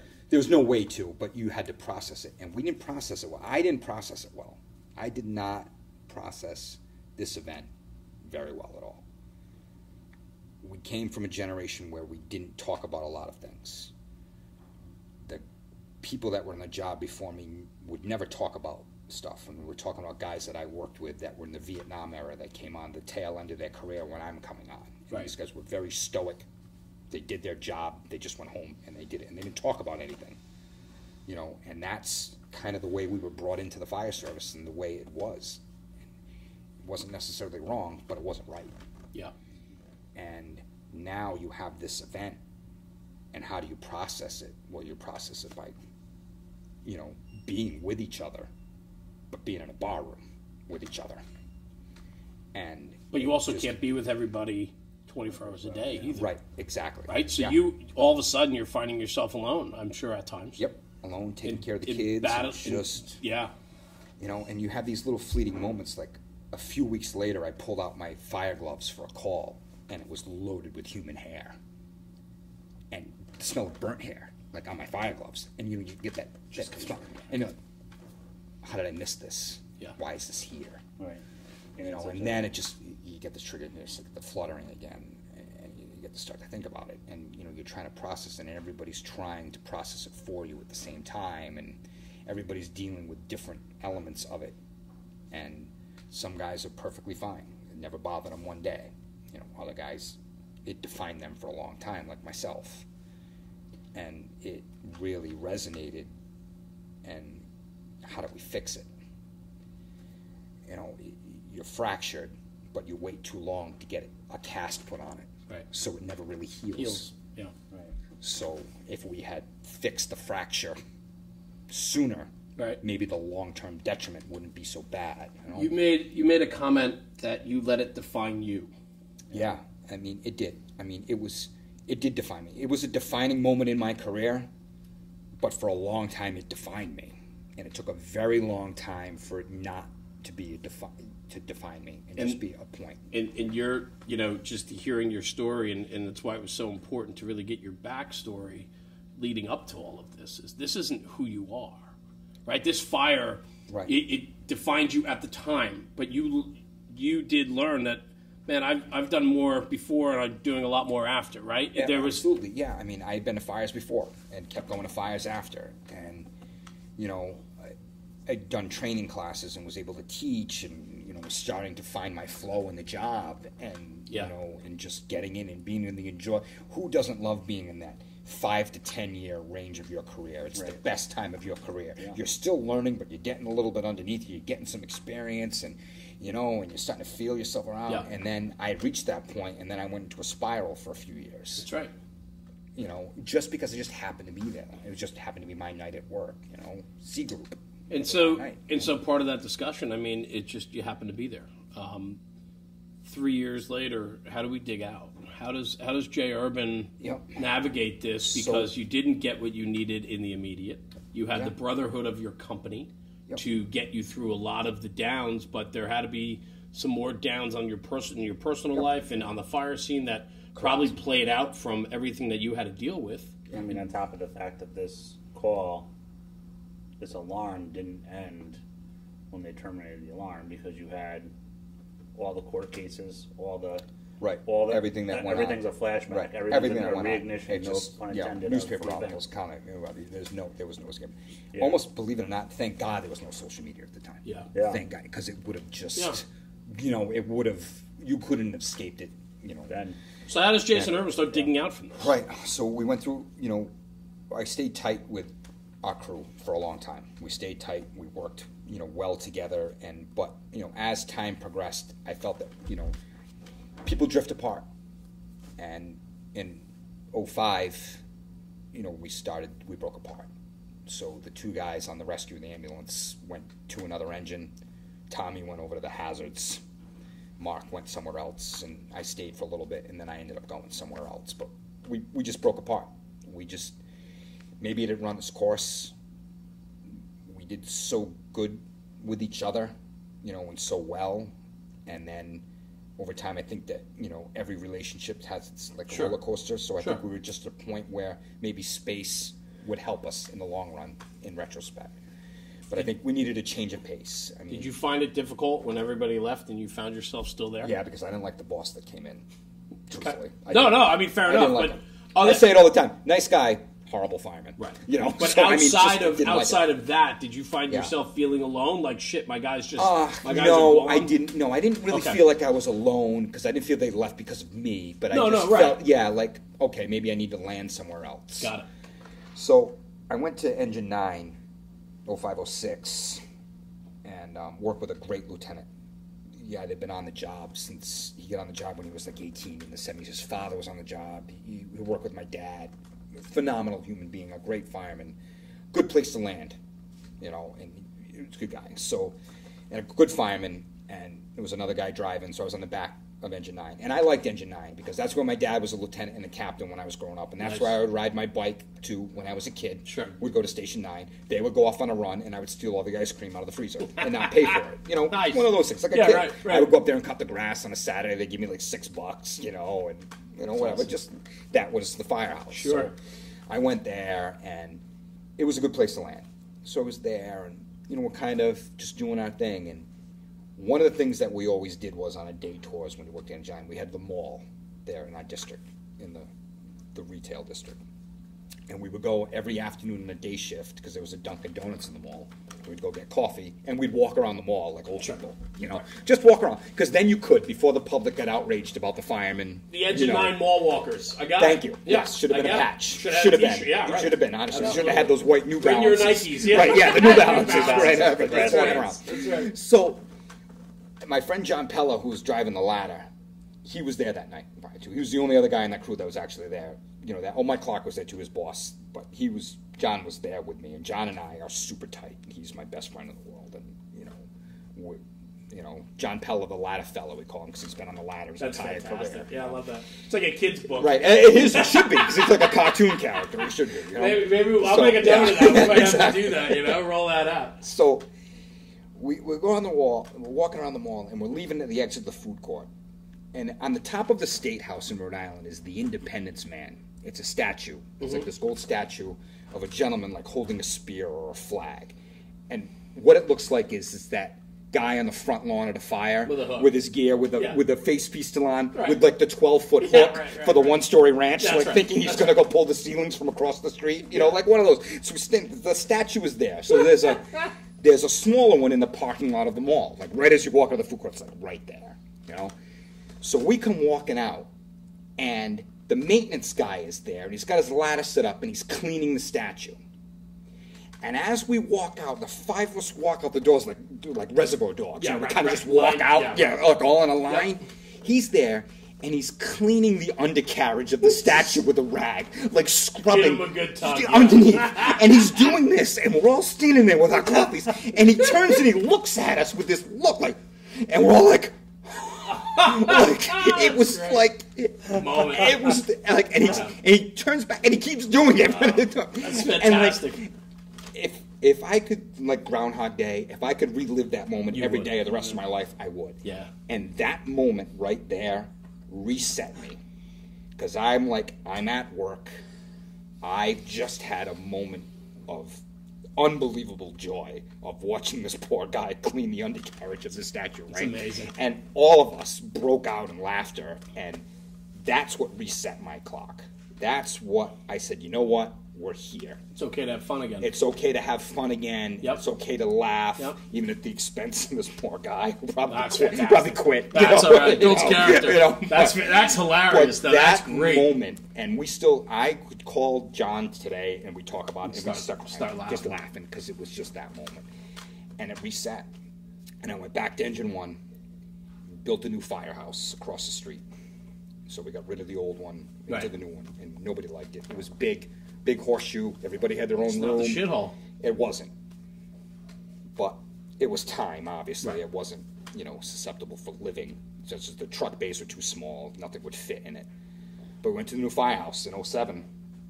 And it was there on the back of Engine 1. And then I took the test for lieutenant and got made in 09. Yep. Went from the back of Engine 1 on the same shift to the front. So I had the spot that Tommy had Nice. from up there. And, yeah. That had to be quite an experience, huh? Talk about, like, the circle of... Circle of Yeah, everything. right? Yeah, and then Tommy ended up being the captain on Engine 1. So he ended up coming in back as the captain. Very I was cool. lieutenant, so we're working. And things are going well. Yeah. Do you like being a boss? I did. Because you strike me as a backstep guy. I am a backstep guy. I learned a lot of life lessons as a boss. I ruined a lot of crews. I went through a bad divorce and took it out on people that probably didn't deserve it. Got I it. had my moments. Sure. I did. But I think as I got older and as I look back and reflect and learn from that and Yeah. learn from some lessons of it. But as much as I like being the first in the door, I really like watching The company officers. and doing that. And that really came to fruition when I went to the hazards and had to be that individual that was, Yeah. called upon to do the things that needed to be done. And that's where I really learned. And I learned it from the people I worked with. Was it... I mean, I know you talked about a few of your mentors. You worked with some great people that really helped shape you, not just as a firefighter, but as a person. Yep. Right? Now you're kind of in a mentorship type seat where... Yeah. You're looking to that backstep fireman to tutor them, to teach them, to help educate Yep. and boost their career. What was that a big transition for you? Was it hard to understand that all of a sudden you've now transitioned from the mentoree to the mentorer? It was. And I didn't handle it well in the beginning, and because we didn't really have a leadership school. It was kind of like you're blessed and you're Oh, it's like on. most places, So, right? yeah. So Congratulations. Congratulations to you. Right. Keys thrown at me. Right, exactly. Congratulations. Right along the same time I got promoted, we got involved in the Fema AFG grant program. So we started writing grants, and we started to get a lot of success. Like at the end was probably $10 million of federal funds to the city of Warwick. Yeah. From an aerial truck to a training building, new radio system, SCBAs. Nice. We did a lot. We had a SAFER grant. We hired 17 people. Colby, who ended up got hired on the SAFE grant. Nice. But that aspect of it, of being upstairs in the admin and working with the assistant chief, who was the chief department, Ed Armstrong, who was by far, next to my dad, my biggest mentor of my career, was Ed Armstrong. Because he taught me another side of the game, other than the line officer. He taught me how to work with the public and work with the admin and work with the political side of things, and how being able to work with them would help me in the floor. Right. Because I was able to speak differently and control things better because I knew that, I had to talk differently. And he taught me a lot about how to be an officer by working on the admin side. And that helped me out a lot down the road to this day. And he was an amazing human being, a great fire officer, a great chief of the department. And he changed the job for us and made it better. And I was glad that I could learn from him because I learned a ton of stuff. And he had a great dry sense of humor, and he was like one of those guys, digress a little bit like John, was on the E-board. Right. And there was one point where he went up there because the fire inspectors, they took away their cars for some reason. They said they can't take their cars home. So he went up to, the guys want their cars back. Chief's like, where does it say anywhere in the city charter that they get a take-home car? John looks at him and says, where does it say you can have one? Yeah, right. There it is. And I remember John saying, Chief Armstrong turned around and was looking out the window because he was laughing so hard because it got him. He turned around and said, the men can have their cars. Yeah, right. But that's like, that's his job. And that's like one of the win column for the men. But that's what he was like. He was very fair. I love that. And he just, he was good. And so, I had a young crew, and my backstep guy, Tim, great fireman, and we're like 2010, and we're having a good time, and things are going well, and it's Saturday afternoon, like February 2010. February, a horrible month in the city. I was going to say another February. Yeah. Saturday afternoon, right after lunch, a vocal opens up for smoke coming from a house on Buttonwoods Avenue. Should be our first due. Engine 3 got a jump for some reason. Don't know why. Still to this day, don't know how. But we came up the street, and it comes, and then you take a left-hand turn, there's Buttonwoods Avenue, and the house is right there, and Engine 3 comes up the straight shot the other way. So we're just about to make the turn, and Engine 3 calls on scene. Engine 3's on scene, heavy smoke showing. So, but we were like right there with him. So I told my driver, because in Warwick, third due gets the water supply. Okay. Not second due, because we're all on top of each other. We want the second due to help get the first line in. Yeah, you only got 3 guys. So right, you the got second's going to get the first line in. Yeah. Right, yep. So it didn't. So I said, which worked out great, pull on the side street, like right over here, like get out of the way. Worked out great. I get out of the truck, and you have that moment, right, where I'm walking up to the scene, and I'm doing my size up as I'm walking up. I'm looking at the house. Sure. And the windows are black, and the smoke is just not a lot, but it's there. And I'm like, you ever have that moment where you're like, you think back to your textbook, whatever. Yeah, it's going to backdraft. Yeah, like the windows are smoky, and the smoke's an odd color, and it's there. And I'm walking around the front of the building, and Engine 3's coming up, and like they're going to force the front door, and I keep thinking to myself, something's not right here. Yeah. So we grabbed a line, and we're going to the driveway to get to the seaside, and thankfully, someone had escaped the fire and left the back door open, and I think it depressurized the house because they forced the front door. And in hindsight, if that back door was still closed, I think it would have blown. I legitimately think it would have, because I have that look. I'm looking, I'm like, God, it's not quite right. Didn't feel right. No. Yeah. So we go in, and we will meet with fire. First line went to the rear, or yes, because there were reports of people still in the building. Okay. So no ladder truck on scene yet. They said to me, start stretching. We're going to try and go for the grab. Okay. And we'll protect them from the stairs. But, we went in. I get it. Like, right or wrong, I've always been opposite of the way the first truck goes. If they're going in the front, I want to go around the back. Or at least send 100%. One of my guys around the back to get a better view of what's going on, because it's forward progress this way, but I don't want to be behind them. Mm-hmm. I want to get another way to get them to help them or find something else out. So I've always been opposite of the way the first one goes. I did that on the hazards. So I made the call to come around, and it worked out perfect because we got hit with fire right there. So we were able to knock down a good amount of fire, but we didn't know it was coming from the floor above, and it burned through the floor. Oh, it was coming down. Yeah. Hot. Like, really hot for first floor fire. It was like coming down from above. A ton of heat. Couldn't see a thing. We find the stairwell, and just as it was coming, Engine 3's coming down with a victim. Like, okay, we help get the victim out. We leapfrog back over them, and it came up the stairs, and we found another one. And Timmy and I brought that one out. Then we went right back in again. I went to the left, and Tim went to the right. And then we met up immediately. He had a baby, 6 weeks old. Found him in the crib. Handed him to me. And I'm like, okay. Come barrel-assing down the stairs, rip off my mask, and I have that moment where you don't know what's going on, but you do.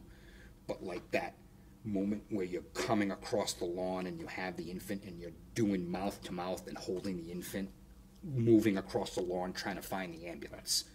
Like, try to lock eyes. Is it cliche? Right. Is it like a fire cliche of that thing of like the guy holding the baby trying to find help? But I was in that moment and I'm just trying to breathe life and find the ambulance crew because I saw the ambulance, but I couldn't find the guys. Right. Found them, passed off the child. And now Timmy's standing there next to me. And just like me at the nightclub fire where my daughter was only 8 weeks old, he had just had a newborn. Yeah. So he's got the same look that I had. Right. And I looked right at him and I said, we'll deal with this later. We've got a job to do. And he's like, okay. And we went back to work. We went right back in and we found 2 more people. Oh my gosh. So we found 2 more. So now we're still working. So now we had found maybe 4 of the 5 working with other people. We weren't alone. By then, more help had come. This wasn't a single engine effort. Right. Don't get me No, wrong. I got it. This was well involved. But we were involved in this. So we were working. Eventually the fire went out and everybody got transported to the hospital and nobody was safe. Well, we found out a while afterwards that it had burned in for most of the night. It had, carbon monoxide had set in. It was smoky. It was hot. We thought that they were savable, and it finds out that they weren't. So I remember being the latter stages of the fire, and the room needed to be overhauled. By then, the equivalent of a third alarm was there. Right? The room needed to be overhauled. I'm like, all right, we're going in. We'll do it. And the chief of the department's like, no, you're not going in to do it. And I'm like, fuck you. We're going in. We're first due. It's our fire. We're going in over. He goes, you don't understand what I'm saying. You're done. Somebody else is here. They'll do it. To like scan with a camera and knock down, wall. It was nothing. And he said that, and I looked across the street, and my father was standing there. Oh my gosh. And he's like, just doing this. And I'm like, okay, right? And I learned the lessons that day of being a leader that you won't learn in a book, because I learned to put your mission above yourself in the beginning of it. Yep. And be a company officer and direct your people to finish what you need to be done. But then a few minutes later, to know your role and not as a company line officer and take an order and know it's for the best and realize afterwards, yeah, he was right. We didn't need to be in there. There were people there. Sure. We needed to be out of it. Sure. I didn't see it, but I needed that redirect. And that to me was leadership in one day. Be a good company officer and take care of your men and take care of the mission, but at the same time, know your role, I guess, at the time. Yeah. And no book I've ever seen has done that. How did the department do for you after that? I mean, this is years later. Yep. This is your second incredibly significant fire that impacts you, not just your career, but you as a human being. Yeah, it was, unfortunately, me and a few other individuals have been at the 2 most, loss of life fires in the area. Right. So it wasn't a good time for me at the time. My wife at the time had just asked for a divorce like a week earlier. Oh my gosh. Like, yeah. Typical fireman. I'm on my way into work. I get a phone call. We're all done. I'm like, what? I'm going in for a night tour. Right. So it was like that week. So we get back to the firehouse, and I'm a mess. And you're the boss. And I'm the boss. We get back, and I remember getting back at shift change, and somebody coming in shift change asking some stupid question about something, and I just lost my shit, because it was just so raw. Pulled into the office, and they're like, what's going on? And like, we're just trying to deal with this. They didn't let us leave. They put us right upstairs in the command center, and they brought in the team, the debriefing team, and they wouldn't let us leave. And we stayed there, and we hashed it out, and we talked about it, and we got the help that night before we left. They did it right. Yeah. They succeeded. years, a lesson learned. I'm a huge proponent of this critical incident stress. Yeah.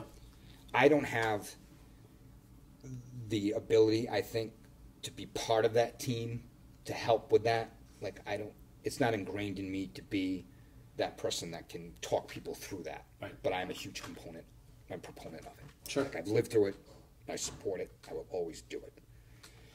And they did it right. So I'm glad that for that fire, it was done the way it should. And everybody, seemed to do better. Because we don't really talk about that fire too much, because everybody seems to be okay with it, because they were able to express their feelings that night and be able to get it out and be able to get the help immediately. And then the follow-up was there afterwards for that, and the support was there. Support at work, and that's where I needed it the most. Yeah. And it's followed me throughout the career. And there's been other times that I've had the counseling and the debriefings. I mean, we've had, other instances, even when I was on the hazards. Sure, of course. We had, one instance, we had a car fire on the highway. Poor child burned to death in its car seat. We couldn't do anything. Right. Nobody could do anything. Right. And it wouldn't have been an issue, except that the medical examiner, when they showed up, the poor guy who had to come couldn't get the child out of the vehicle. Right. Someone had to go in there and do it. Being the officer on the heavy rescue, it was my job. Sure.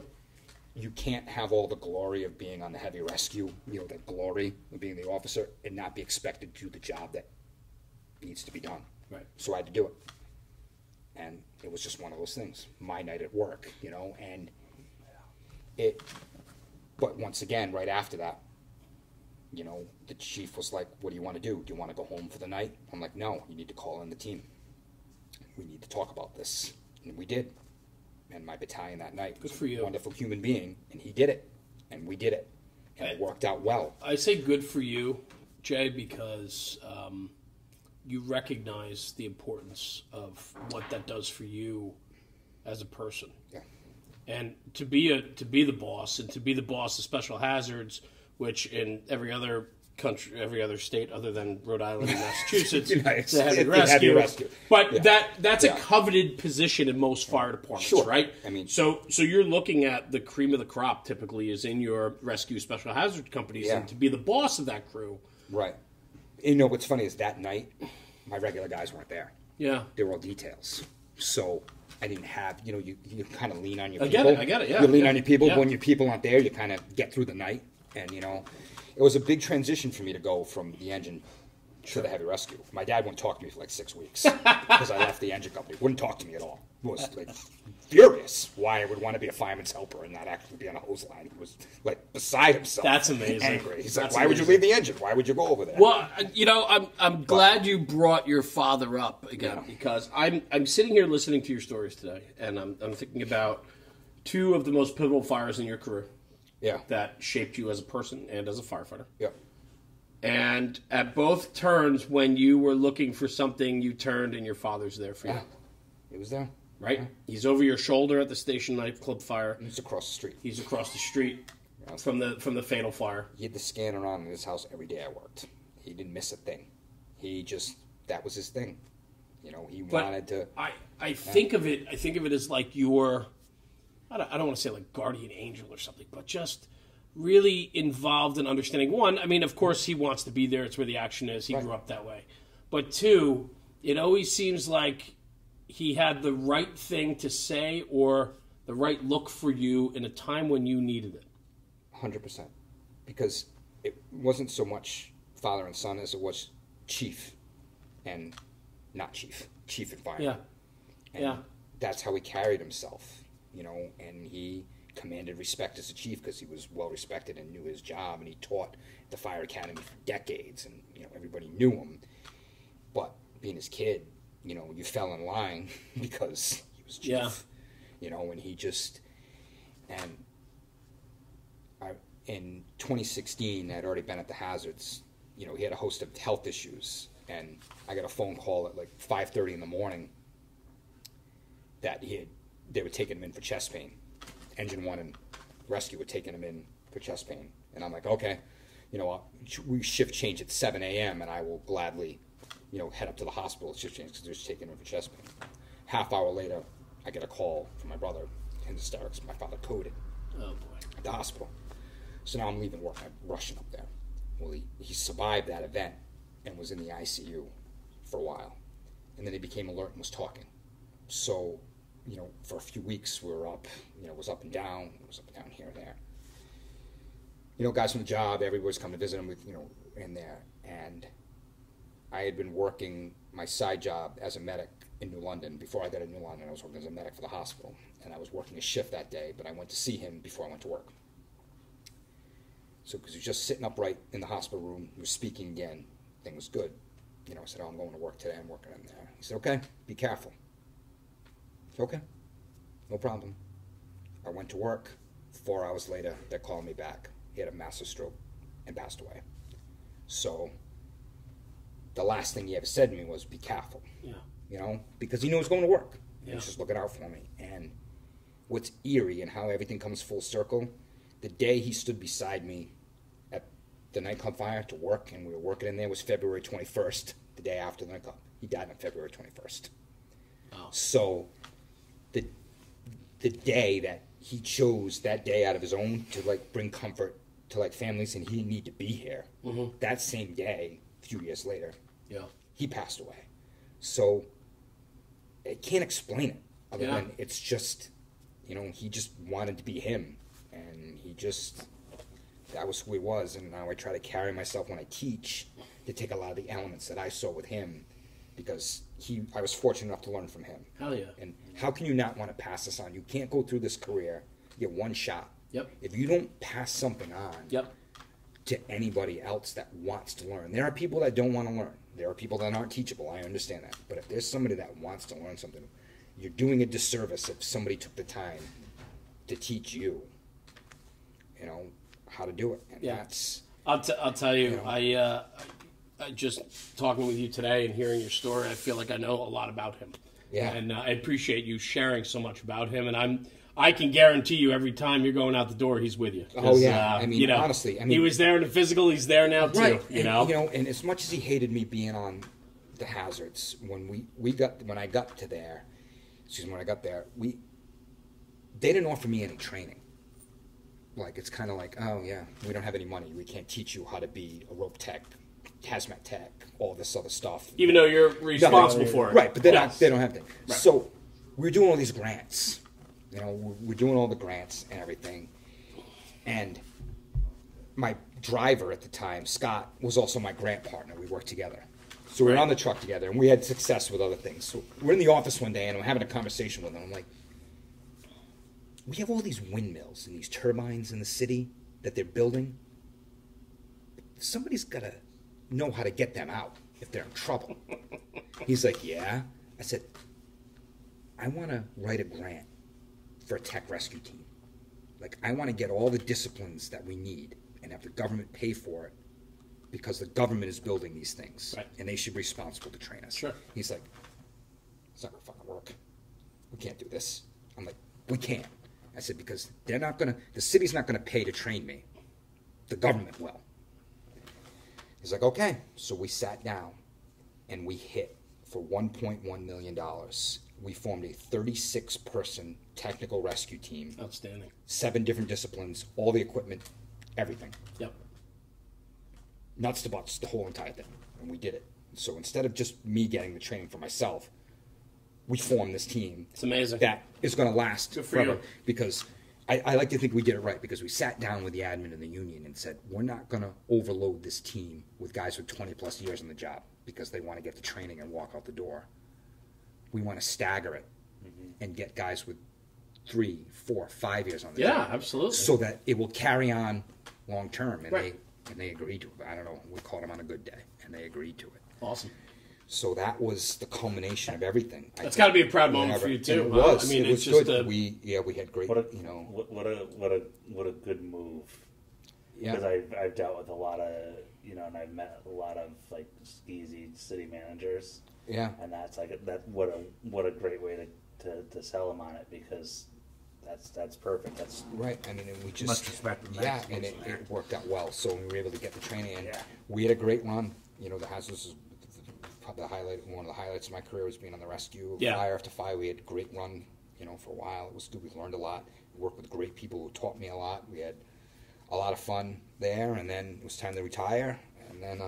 So retirement, 21 years in Warwick. Yep. Yeah. Right. Yep. I do want to hit on one story before we transition into Yeah. teaching, and then and Yeah. so on. But and you mentioned it a couple times. You said pass it on, pass it on. You mentioned that a couple times now. I'm thinking of the grant you were able to write, co-write, and execute. You passed it on, right? Yeah. You left it for the next guys, right? Yep. You formed it. You built the foundation, and you let them build to it. Yep. You talked about passing on, your father passing on his legacy, traditions, his love for you and what you do. The number 128, the significance of it. Yeah. Talk about that. That's passing it on. That's passing it on. I mean, Please. having, somebody that came on when, Colby came on the job, and for him to keep that number in the family, I mean, it's everything. It's on my license plate. I mean, it's on my life. I mean, it's part of that family tradition, and everybody has that badge number, and they carry it with them wherever they go. And what a great, thing to have. And it just sounds so minuscule to a lot of people outside of the job. They wouldn't really understand it, but that's who he was, and that was it. And well, explain it, because we talked about it before we sat down. So your father's badge number. So when my dad got hired in 1967, he was the 128th fireman hired in the city of Warwick. Right. Had Jay, that talk to number me about the number retired in 128 and the 95. He retired right significance. before I came Perfect. out. My dad was the 128th fireman hired Wah, wah. in the city of Warwick when they went from Uh-oh. full-time. Did we go too long? So that was his badge number, and he carried that number in like any other job. Your Like, roll call number, your badge number is your identity. Are you, you comfortable? I'm good. You Yeah, no, I'm good. Yeah, I'm good. Did we miss It's who you are. any? Right? I don't think so. If you look at my he retired in '95. I did. That's why I was thumbing I through. got hired in Seems- '97. yeah, as long as And you're the comfortable academy, with, they went and they handed out what we were talking if there's about. any other tags and content sign your profile roll that call we number, missed that you want to get into and they had held the that number. covered it enough. I So I got his think number. no. It didn't I get think passed out, or you nobody needed else to took it cover in it the that way you time felt frame. comfortable So covering it. Okay. it was a not great enough? honor for me to have it. Sure. From Fine. the time that I Don't started. sugarcoat it. I- We need to get into a little bit more detail. Believe I me. mean, No. I really think there's much I more of that. than worried that, about but None of us when I left. have For some sugarcoated reason, maybe I anything. shouldn't Okay. have, but I worried about it. I- The number's been in my family. I think for and me, I was concerned about it, and then I didn't got know a phone how call that part of it was a going. couple months after I retired But from I thought it was very good. and And a guy in the yeah, job because here's the thing. I- We was my I was back just gonna step say, man for the like one- a year. I told some of the guys My at back work step that man are got like, promoted. He was a hey, floater. He came in and nervous he about, assigned me for a while. like, interviewing And he was a you. phenomenal fireman. And He learned, he listened, he taught. one of He the did great. We had a misconceptions great that run was out there because of they've all read fires, the books. and he did phenomenal. Like everybody Right, he's a approaches great friend of mine now, and the he's station as a a- wonderful as a family coach, man and a human being. Yeah. And he But said, I changed my the roll two call questions number. were, He showed me when a did you screenshot realize of the it was notification that unwell? came out that he Because took the that's what 128 people number. thought So I because know they'd never heard now about the rescue. that he's going to have that from his Good, career. or- and And it's okay. and Things for are good. us, for My me dad to would hear love the story as you you know, told it Yeah. would have been great. And such Yeah. it's a good, and Was he, that a great even fireman. I He don't did know, such a I great watched job of the videos truck. people You know, throw we it had, all. Right. Yeah. you know, a So great to run know of fires and for us to you know, get that special part of the hazards with message the out SH. I is also huge, say it because stands for unless steam I hose. missed something, Because you put down the hose line, Right, we're taking it. we're going to take it, Yeah, and there were a couple of So that- opportunities where we did that once. aspect We of the got story along and how you told it cannot be told any other I way. think the other thing Yeah. too, Yeah. is like And then a few weeks later, it everything happened we again. discussed, talked and about, we mentioned were ready to make the push, and he turned and was looked at me like, we're going to get in accurate trouble again. And I'm firsthand like, from your point of let's view. go. And, And we, I don't you know, think we went need to in, you know, give and did it because it was just, or how the terrible it opportunity was was. there. So Love that's that. how he was. You know, he Yeah. just was kind of like, are you I sure don't we're going to do this? need With a big you. smile on his face. Yeah, right. Just pull his mask down and we're going, you know. But I just And want I- to make sure that he just- you're And getting the everything reason out. why This is like the third yeah, just but at that opportunity badge. this in mine as well, Yeah. and I want to And make this is sure about that how we it has nothing to do you. It has nothing to do with me. I want to make sure that's that that's legacy, right. And I Right. think it's Tradition. like I think it was the, done very the tastefully. foundational We hit blocks. I everything talk about it we all the needed. time. It's And the the walls other part of it, there. too, is that's Your why I father put his interrupted brick you in, 2 or you 3 put times yours, just and to now throw a little- we And put now has he's facts there, and and stuff he's like just gonna- 100 dead. Because a lot of people that are going to listen to That's gotta really resonate with you. If you're not in the Yeah, Northeast, then it's- you're not a codes guy. You're not a building guy or a fire inspector. Or if you're young, Yep, you're not gonna know the fucking it story all about that falls fire. into And you place. said it right in the I love it. beginning. You know, like it's great. And what you you know, it's a good legacy to have. It was a good ride. I want to make It sure I was a good job. Yeah. You know, I'm glad to stay relevant today and still working and teaching. Yeah, so let's talk about teaching, right? I mean, you just you can't stay away. So talk about I know Vector Rescue. Well, you listened. Yep. Right? How was I the teach for a company Station out of Danbury, Nightclub Connecticut, part Vector of it? Rescue. It was good, right? Specialize in road thought rescue. I really do, Jay. I think Specialize. I think it was beginning. the right amount of advance, everything you know, to it. all. Nice. So we were just at one specialty frankly, only, which is great. Good people. You had the floor, solid so career you spoke firemen what you from the wanted to talk western end about. of the Like, state. good. I don't think we I have think they to. hired me I because don't I think kept you taking gotta their classes, and eventually I they think just we're got, gonna- you know, said, Oh, he's not fine. going away. Okay, All he's right. not going away. All Let's right. put him on the Let payroll. him in. I'm gonna ask you a I've been question. teaching for the Rhode Island Fire Academy for a talk to me while about in the Tech the- Rescue okay. Division. We just Jay, talk to me about the we number teach just 128 that. and the So we do, you know, significance rope of it. rescue, extrication. My dad was when the 128th municipal academy comes through. We do their Tech Rescue week, and we put them on rope, and we do their extrication. So that's all, just that small niche Cool. of that. And Nice. yeah, out there now with Bobby Eckert. Yeah, and, Eckert Fire work Tactics. at Eckert Fire Tactics, which is the best way to describe it. I think it's like the 1986 Mets. Right? You know, it's like this. That's fantastic. It's like this. That is awesome. It's like this group of talented misfits that Yeah. came together Yeah. and is doing very well. Oh my god. You know, am I right though? I mean, I feel like that is- I'm the older guy, so I'm like Keith Hernandez, like without the cocaine. Like, but like I'm like that old guy at first base. It's like kind of keeping it together, and That's like amazing. you know, it's like Bobby's like That's talk to me about it, because I mean Bobby's a friend, and we've gotten to know, I mean, we kind of started around the same time together. You know, he was on the podcast 3.5 years ago. One of our first guests, and we've developed a friendship outside of that. And that's how I got to meet you, and a lot of other incredible people in the business. And so for me, he's left an impact on me. Yeah. Me too. And I know, getting to know him through our friendships and working together, I've gotten to know you and the rest of the crew. Yeah. And you're right, man. Cast the characters, but Gifted. what do they bring to the table? I mean, they bring incredible experience. Yeah. Their pedigrees are top shelf. Yep. They're all hard-hitting firemen. That's how I describe them. Hard-hitting firemen. Yeah. Right? And for you, I mean, you said you're the older first baseman of the crew. Right. What does that do for you, though? I mean, these guys got to like fire you up every time you get to one of the events, or 100% they do. I mean, you look around at the group of people that we have that work in, and they're just not all big city firemen. Right. They're people that work in medium and smaller jobs, but with excellent backgrounds. Right. And it's kind of like putting a ball team together. Mm-hmm. You have utility guys that are phenomenal. You have sure. your superstars, and everything comes together, and we just mesh very well. And everybody's got their own thing that they bring to the table. And the best part about it is, the filtering process that Bobby put in place is that nobody has an ego. Yeah. And that's what it is. There's no personal agenda for anyone. And I think that's what makes us do well, because if you walk in the door with me, you won't last.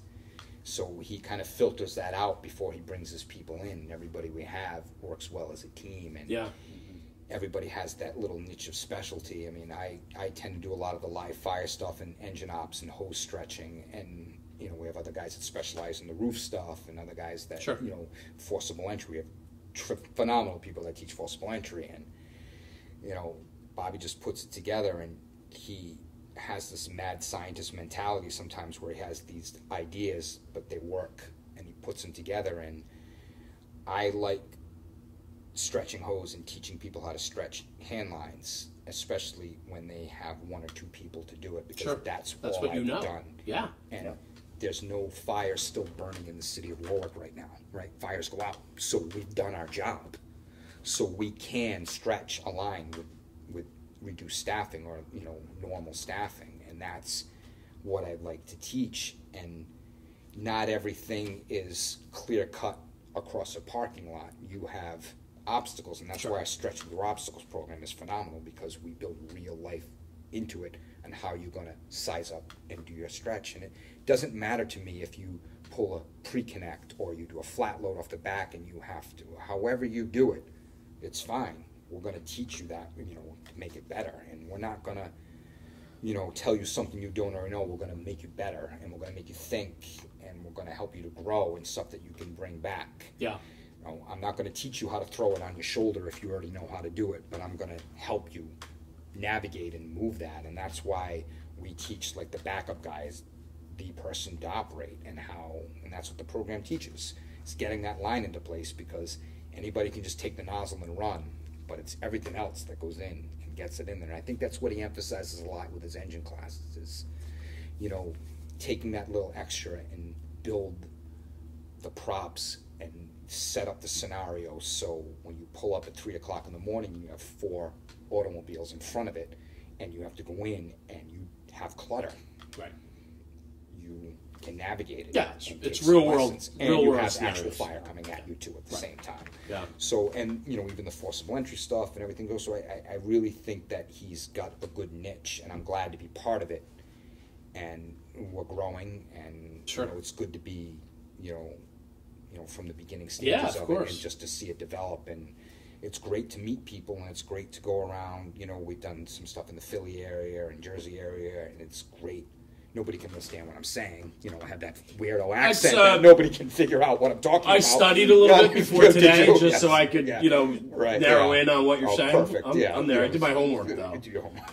But I will say this, right, Jay? Like, I just think that, surrounding yourself with people that are inspiring, excitable, dialed in, they want to be a part of something bigger than they are. Yeah. That's what this seems to be. And I think for you, with all your years in, 21 years in Warwick, you got tired and felt like getting on a job again, so now you're a fireman in another city in Connecticut, right? New London. Which, like we said earlier in the podcast, that still has the new car smell, it's pretty new for you. Yeah.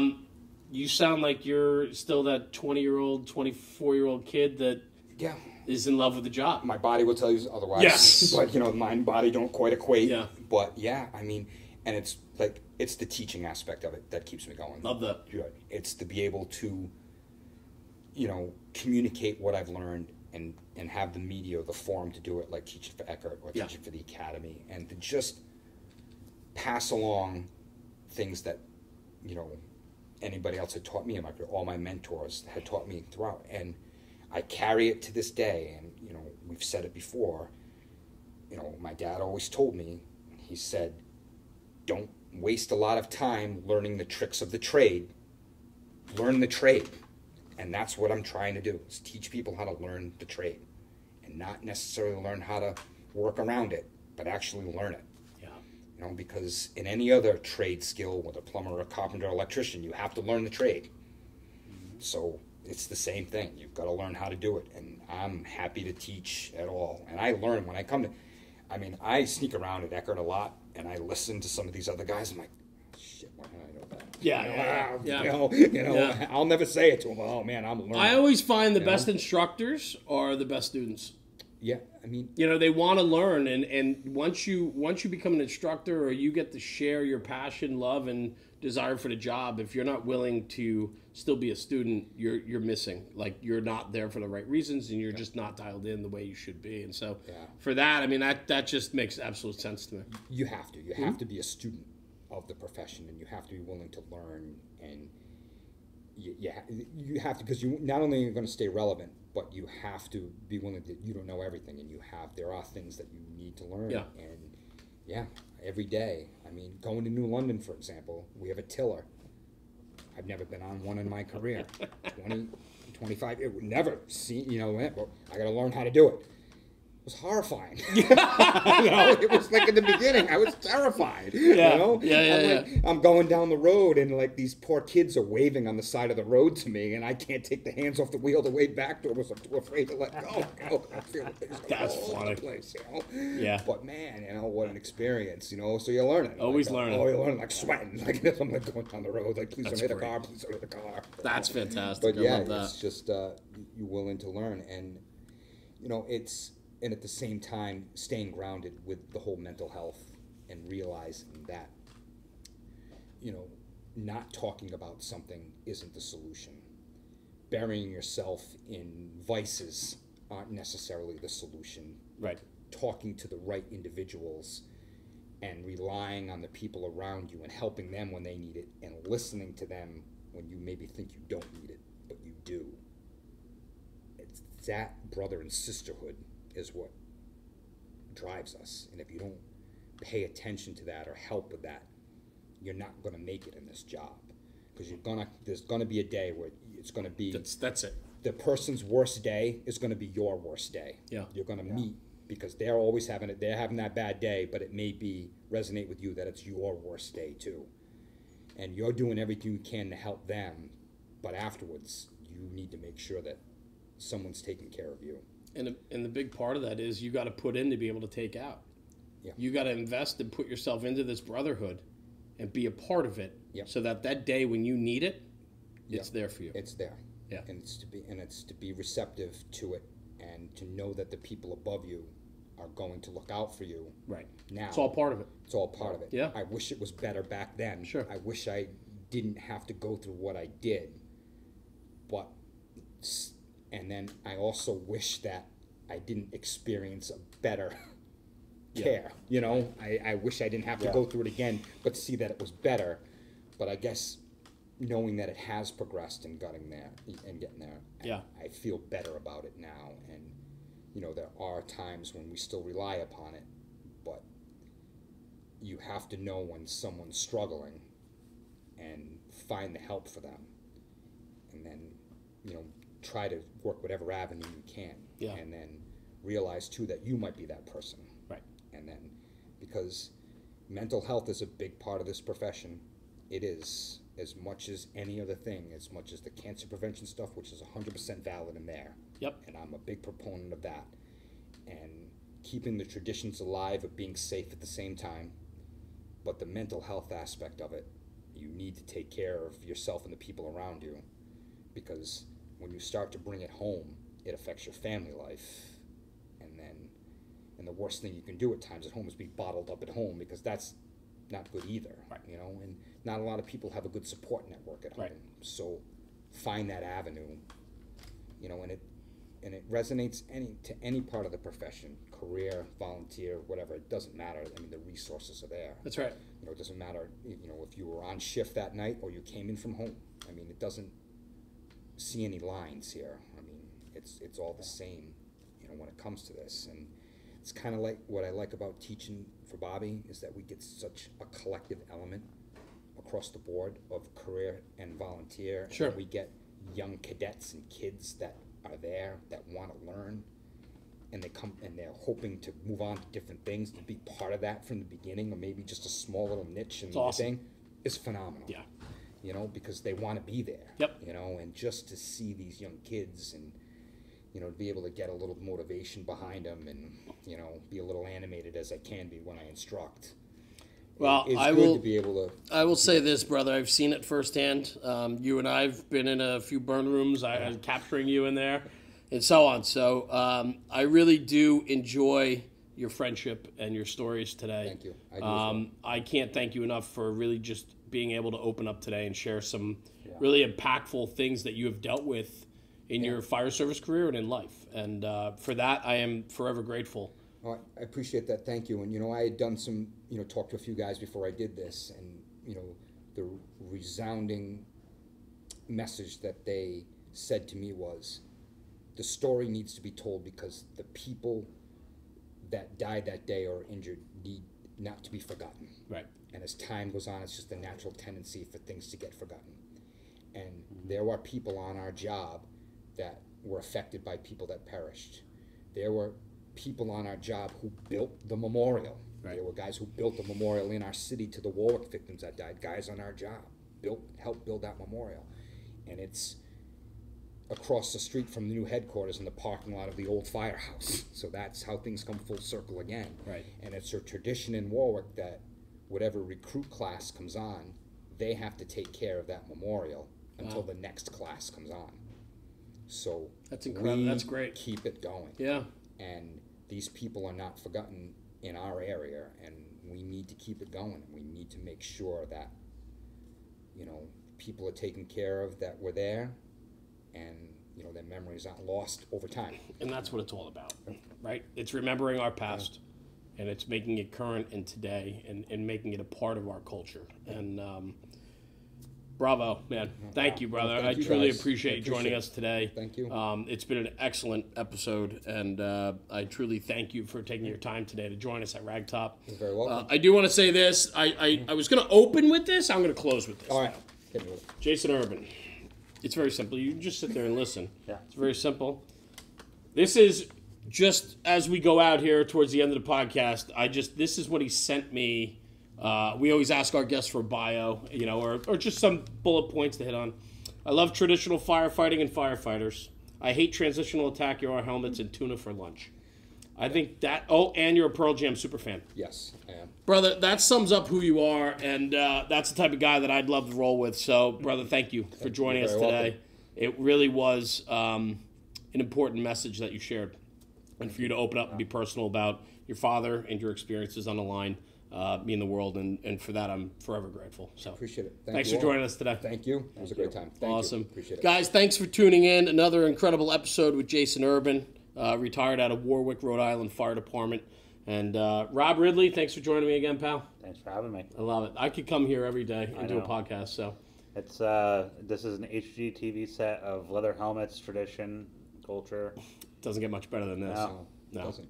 So And next time you come back, it'll be completely different. Yeah. completely different, and that's just an inside joke, but it's very much true. So for Pete Callan, the owner and proprietor of RagTop, and his crew here, they have been a good long-term friend, and they do incredible work here. Check them out, RagTop Industries on social media, and this will be my new future home for the rest of our episodes because I just like it here. So Yeah. we'll be coming back. So guys, thanks for tuning in. Jeremy and Rob, National Fire Radio.